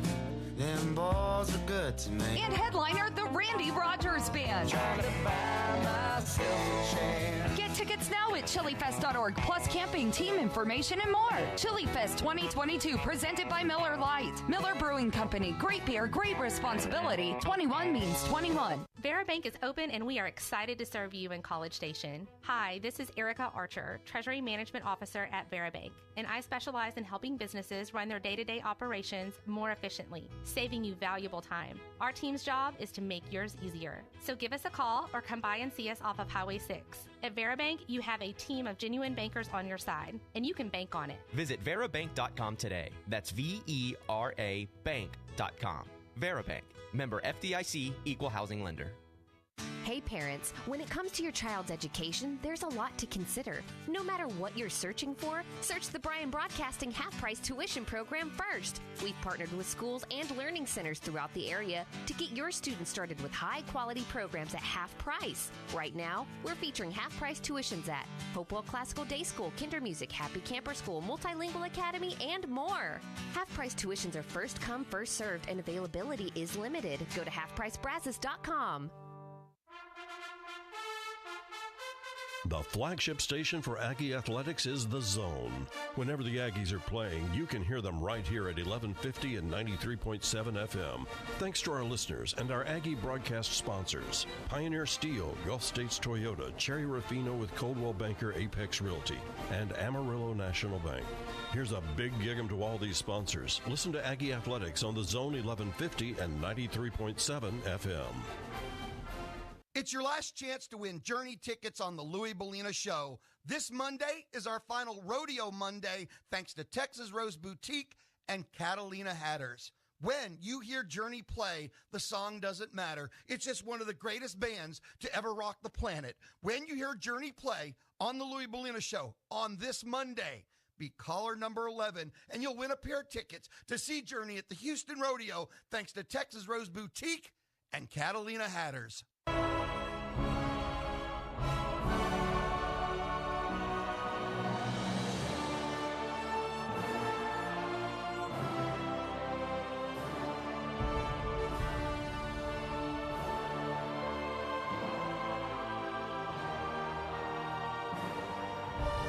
Welcome back into TexAgs Radio, presented by David Gardner's Jewelers here in the Rollo Insurance Studio. It is time for the Fin Show. Never gets old. Presented by Yes, it Gerard does. Construction, custom home builder for the Brazos Valley since 2002. They don't just build homes; they build relationships. You forgot for a second. Sorry, I had to think. Learn more at This one's slow today. Gerard. It's your slogan. Dash construction. I had to think. It was over. Com.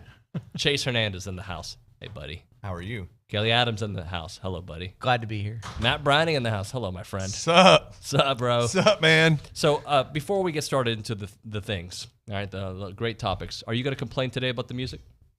It's better than last time. What was it last time? It was sitcoms? What was it? No, it was Rocky music, and they were playing the Rocky dumb music. Rocky music. Yeah, they not did the play a good lot of Rocky that. music. Today we did superhero music because Batman. You're going to the Batman thing. I heard you earlier, yeah. Yeah, I cannot wait. All right, let's talk some stuff going on. What is on your mind? We'll start off with the guy who drove the longest distance, Chase Hernandez. Hey, there's a pulse in basketball season at the end of the year, the best time of year. I mean, the madness is beginning, and you got probably the biggest game, I think, in the Buzz Williams era coming up Saturday. You win, get to that 20th win. You get over 500 in conference, don't you? I think you're 9-9 in conference, right? make If you- you You'll be win. 9-9. And you give yourself a chance to go in the SEC tournament to punch a ticket. And I've always thought, and y'all mentioned this in the first hour, 20 wins to me is the benchmark to really talk about at-large bids, to be on the better side of it. And you get that 20th win a game or two in the SEC tournament, I think this team's in. I think they will have the resume at that point to do it.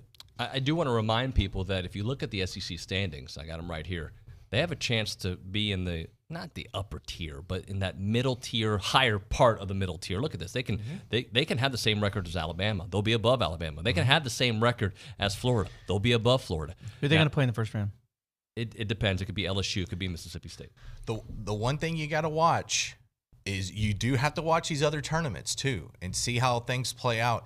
You got to be big Notre Dame fans in the ACC tournament. I mean, that TCU game, and you always play the what ifs in college basketball, in my opinion, when you get to this time of year. That TCU game really looms large because now they're in the NCAA tournament. Yep. And they shellacked us. Yeah, and they just came off a big win against Kansas the other night. That was a winnable game, though. The TCU game was definitely winnable. Yes. Yeah. They just lost by what, 4? Yeah. When they big couldn't in the hit first a foul half, shot. like we got blown out in the first half and came back. Yeah, they came back in the second half, and then they just missed too many free throws. Right. In that one. But regardless, the madness is here. You got a chance. That makes the next week very exciting. And I'm just happy we're in that spot. Regardless, Yes. NIT, NCAA, people are talking about it. We're talking about it. It's different than it was during that haze. All right. Kelly, what's on your mind? The baseball team. They're good. You can see there's a definite foundation being laid. I'm not gonna sit here and tell you like we're hosting regionals. That's probably not gonna happen. I think we'd be in top half of the SEC, and that's good. That'll get us to regionals. But you can see their running base is better. Their pitch selection, their approach at the plate is better. Their defense is 1,000 times better. The pitchers haven't been great. The bullpen has not been good. But you can see a foundation's being laid. You can really see some positive things going forward. Like we saw with Buzz that first year, where they weren't great by any stretch of the imagination, but you could see where things were going, and it was good. I loved Rob Childress, but we needed a change, and it looks like the change has been good. So I'm excited. This change. I'm just a big Schloss guy, getting to know him, but seeing him work so far, and it's early, but what I've seen, I've loved. Matt, what's on your mind? All right, so here, I gosh. thought about something here. That look on his face. I realize that the more pessimistic I get, it seems the more optimistic Nuño gets. So your optimism for this basketball team these last few weeks, I've just kind of gone, what is he talking about? I honestly, I felt it was a little unfounded. You were like, here we go. Here it came, and here we are. They've continued to win. And I mean, it takes me back to football season. Remember, you really thought we had a chance against Alabama, and I was like, I'm not even going to the game because we're going to get smoked, right? Yep. Well, what happens? We win. So I'm starting to think I'd now. like to take credit for that week too. He and I were the positive ones. The more pessimistic I become, the more optimistic that Nuño gets, the better chance our teams are going to have. I'm glad you say that. I'm proud of you, man. Thank you. I'm saying you've been positive on this team even during an 8-game losing streak. Well, there was a point in the 8-game losing streak that I was like, will they win another game this century? I think Matt's implying that they listened that the guys listened to the fan show. I think they listened to the show and that Nuño is taking care of them. Some power. So I'm going to be very honest with you. During the 4-game winning streak of SEC play, when they started SEC play, I should say, I was a little pessimistic, and I told Billy, and he's like, dude, they're scoring 75 points a game. I go, I don't see how they're having this offense. I don't think it's sustainable to hit all these threes all the time and miss free throws. We saw that it wasn't. And I was worried. Mm-hmm. So I think I just do the flip of the reality. So whatever is happening, I think because then when they started losing, I was like, man, are they going to win a game? But they started changing things offensively, and I give Buzz a lot of credit for that because he found systems that work with this team. And I'm sorry losing Marcus Williams and kind of re-identifying how your offense is going to score has helped them this season. So my optimism comes from Quentin Jackson saying, I'm an alpha. I can get the ball. And then some players around him. I mean, I think he's been saying that all along. Yeah, Jackson as the alpha from the beginning. Yeah. The fact that guy has not consistently been starting since he's been at Texas A&M, it just blows my mind. But he has consistently been finishing. But that's what I'm saying. Like I get like bringing him off the bench and he's a spark, but like that's the dude. He's been the dude since he's been here. Like a little too late, but I mean glad that we've talked about all we need is a guy. Mm-hmm. We need a couple of guys, and this team is going to be good. And they've got enough role players. It looks like we have one on the team that we just didn't quite know about yet. So, I honestly, and the beauty of that is it allows other people to emerge in their roles, right? So Boots is now definitely the Scottie Pippen in this equation. I don't know what Batman, Robin, whatever. Boots has emerged as a guy who gives you tough rebounds, can run the transition, can finish. Henry Coleman, when he is on, and when they are attacking the rim, is when he is at his best. Coach Kelly. Agree with you on Coleman. Coleman's not creating his own shot. That's not happening. But the ability of Q and Boots and anybody else to get in the lane frees up Coleman for offensive rebounds, frees up Coleman for catch and dunk, frees up Coleman for so many things because you have to send somebody at Q and at Boots to block their shot or at least challenge them because they're that good at finishing. Well, you send somebody, well, then you're sending some little dude down there to try to keep Coleman from getting the rebound or try to keep Coleman from catching the lob or Coleman just bench presses those guys. So, in the case of Kentucky, they send Sheboy over to Q when Q penetrates. Well, who's got Coleman on the backside? Savion Wheeler, who's 5'10". Right. That's not going to work. And that's what's freeing up Coleman. When the change Buzz made, I didn't think so much was X's and O's as much as it was putting guys in the right spot. Like when we were 15-2, it was Williams and it was Gordon creating and doing things and going at it, and they started playing poorly. And Buzz kept going with him, and I don't blame him for that. But when we lost Williams for whatever reason, we ended up putting Q and then later Boots kind of in those roles and in those positions. It's not that he changed a whole lot; it's he tinkered a little bit, and it really worked out. And speaking of Kentucky, tomorrow night we need a Kentucky-like atmosphere. It's tomorrow night, right? Yep. Okay, I got my date right. Yeah, we need a Kentucky-like that. The way that game was, we need that. We need to rock Reed out, and so y'all need to show up. One thing I was going to say on Henry Coleman, I think he had a stigma to him because he was a Duke guy. Yeah. And I think a lot of people expected a lot from him. I think he put a lot of pressure on himself leaving that program and coming here and saying, I have to do so much to live up to what that standard was. And I think now that Quentin Jackson's finally taken over, I think a lot of that pressure's kind of come off of him, and he's been able to just play his game. Yeah. And I think it's translated to the court, and I think people are realizing that he doesn't have to be that lead guy role. Part of the thing about positionless basketball that Buzz is trying to do is you got to play with them a little bit, because everybody could play, or at least 4 of the guys on the court play the same position, and Coleman plays his position is basically what it boils down to. And so you're playing with, you're like, all right, let's try Gordon here. He's going to be the guy that creates this. Okay, well, that's not working. Let's try Williams, or let's try. And so there's a whole lot of tinkering. And in football, you got a whole week to tinker with it in practice, and you show up on Saturday. But there's a lot of that same sort of stuff in basketball, but you got to prepare for the next game. It's 48 hours away while tinkering with the long-term impact of everything you see. And so I think he finished tinkering, and it looks really good. Let me ask you guys this. Are they really a potential bubble team? Yes. No. Hey, do I want to stay pessimistic? Because when I do, it seems to work. So I'm going to say no, but yeah, they are. I take it back. They're a bubble team. I don't think they're getting in. If you win 20 games and you're in the SEC, you're a bubble team. I want to apologize, by the way, because last like a week or two ago, I said that. I said, remember Chase said if we win 20 games, we're in the tournament, and we all laughed at that. And now he's still saying it, and he might be right. I'll say this. We will be in the conversation. You will hear our name talked about on ESPN and all those things. But we're going to be one of the last teams. Well, no, right now on Lenardi's list, number 10 or something. Right, like that. They're in the parentheses on the very last row. Yeah, but that's assuming the conference champion wins every single conference tournament, and we know that's not happening. But at the same time, that is true. But again, in some of those conferences, I think if the favorites don't win, they're not in, because I don't think their resumes are going to be as strong to hold them over this year. So, but right now, that's considering they win Mississippi State. Got to win. Okay. What will it take short of winning the SEC tournament to get in the tournament? And there's got to be chaos too, right? But do they have to win 3 more games? Because that's the number I have it in my mind. That's kind of what Chase has been right all along. Yeah. Let's ask Chase. You win Saturday, get you to 20. I think 1 is 50-50. I think 2. I agree. I think you're good. That means we're going to have to beat one of Auburn, Kentucky, Arkansas. Who am I missing that's really good? Who's the 4th seed? Tennessee. We're going to have to beat one of those guys in order to do what he just said. So we're going to have to beat Mississippi State. We're going to have to beat whoever we play in the first round. And then we're going to have to beat one of those top 15 teams in the country. And it's too early to speculate, because you look at this. I mean, all over the place. They could go as high as, 6? Isn't that possible to be 6? Am I seeing that correctly? Because Alabama's 9-8. You have a chance to get because South Carolina's still going to be ahead of you no matter what. Because South Carolina's 9-8, so you could probably be 7. And here's what's funny: I'd love to have a Kentucky rematch.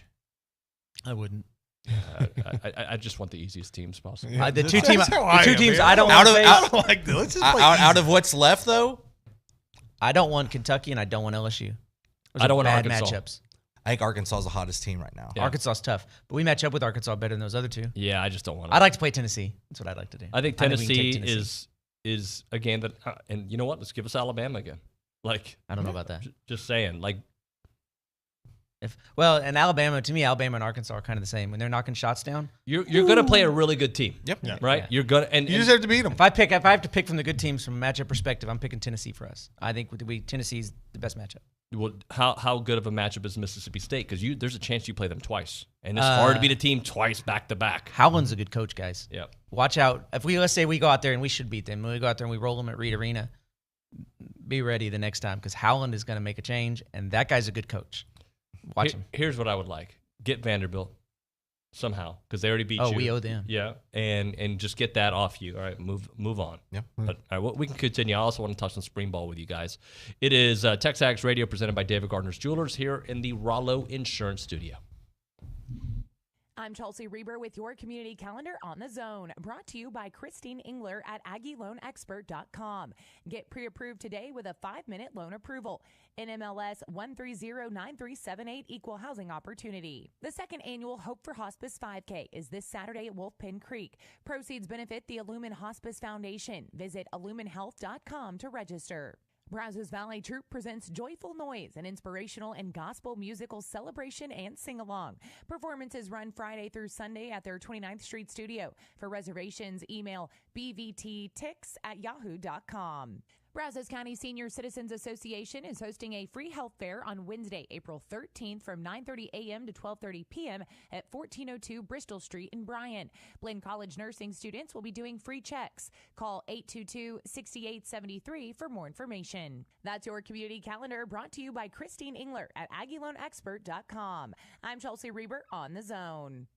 Phoenix Knives invites you to meet the bladesmiths who competed on Forged in Fire, one of the largest custom knife shows in Texas. The Texas Select Custom Cutlery event, hosted at the Austin County Fairgrounds in Belleville, features knife makers from across the nation. Shop for that perfect handcrafted knife, get pictures and autographs, plus live forging demonstrations and chopping competitions. Texas Select Custom Cutlery event is sponsored by Paragon Kilns, Ballistic Dummy Lab, and Texas Knife Makers Guild. Tickets are $5 at the door, April 2nd and 3rd. For more info, visit TexasSelectEvent.com.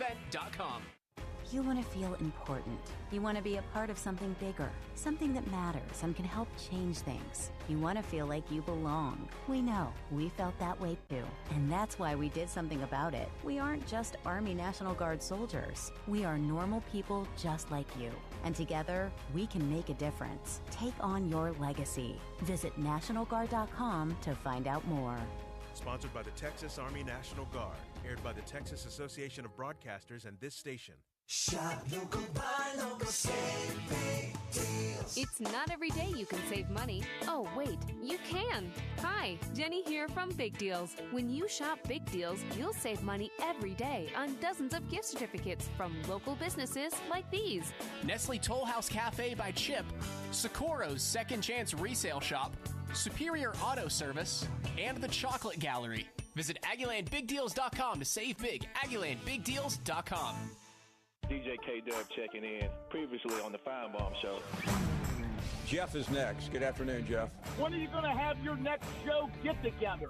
Well, how in the hell can I get down and meet you if you don't have a get-together, Paul? Jeff, as soon as we can get a green light, we will have that get-together. How about that? Unloaded an airline points, Paul. Count me in when you get it all set up, okay? The Paul Feinbaum Show, powered by Polaris Fun Center, 2 to 4 weekdays on the Zone.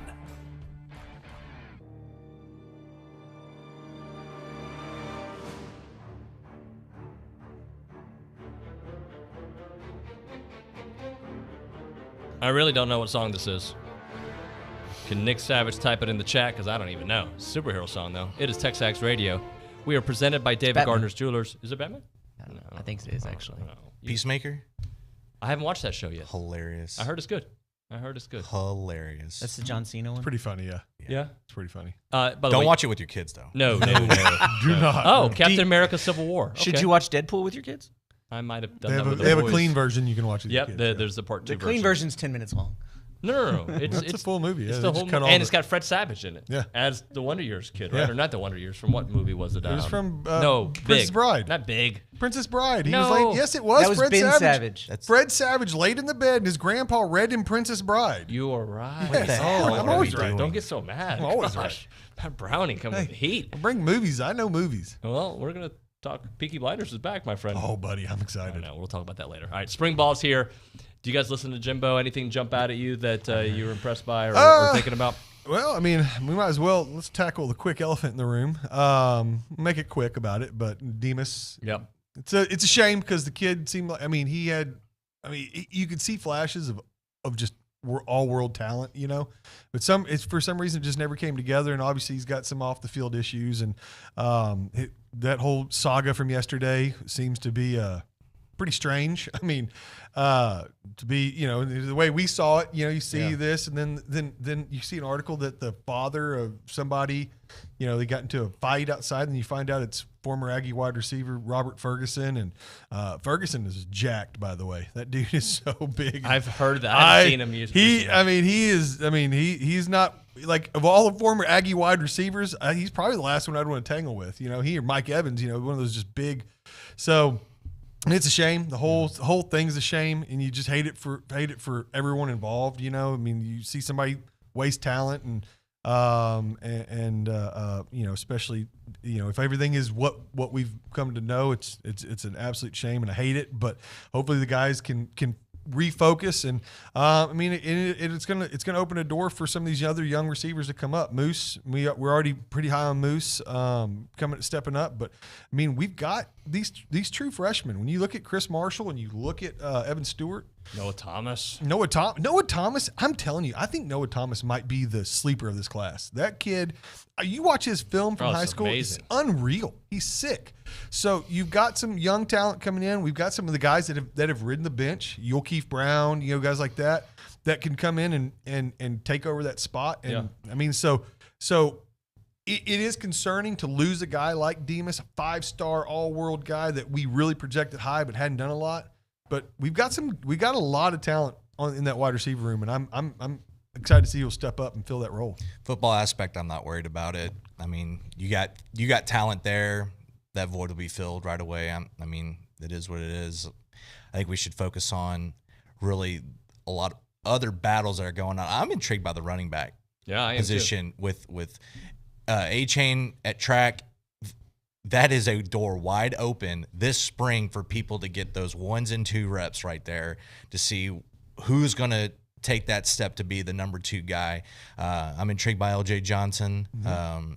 It was interesting to see like him not get on the field as much last year, like in Daniel's that mop got up, most of those carries, in the mop up duty because of how highly touted he was. So I'm really wanting to focus on him this spring and see what he's capable of doing, because that's going to be an intriguing spot who comes in and takes over those reps when, and especially because if you're trying to find someone to pair, that good pairing with A-Chain, a speedy guy like Daniels and but you want that bigger, thicker back, the one that's a little stronger, and that's the build that LJ has. Well, yesterday Jimbo said LJ came in at 210, so he's looking big and strong. Good. I'm interested in the D-line and the linebackers, see how that shakes out. We lost some dudes, and dudes need to step up, and obviously we got a new defensive coordinator. And we don't have a lot of talent in the D-line, so. For my job, it's going to be cool to see, because I get to go to practice next week 3 times, see DJ Durkin out there, see Steve Adazio out there. It's going to be fun. Because, look, Mike Elko, he's going to have a place here forever, right? We're all going to love him forever. I am so intrigued by DJ's style with this talent, this collection of talent that he's going to have. Mm-hmm. Mm-hmm. That's true. I mean, it's like putting a race car driver into a car that really can perform. So I mean, it's I'm excited. I'm excited to see how it changes and what it looks like. And I mean, I can't believe spring football. I can't believe it's here. Damani Richardson for All-American, first team. How about Anias? He can do that too. We got a lot of All-American potential on this team. We do. Gentlemen, thank you so much for joining me. Thank you, David. Hey, I'll see you in a couple weeks. Yeah, I'll be back next week. I'll see you this weekend, and I'll see you in a couple of weeks, my friend. Thank you very much. All right, guys, that does it for TexAgs Radio here on a Friday. Next week, we'll bring it. Hope to get Buzz on the show after, hopefully, a victory this weekend against Mississippi State. Schloss should be joining us as well after their weekend in Frisco, so it will be a great one. Thank you so much for listening. We will catch up with you guys on Monday.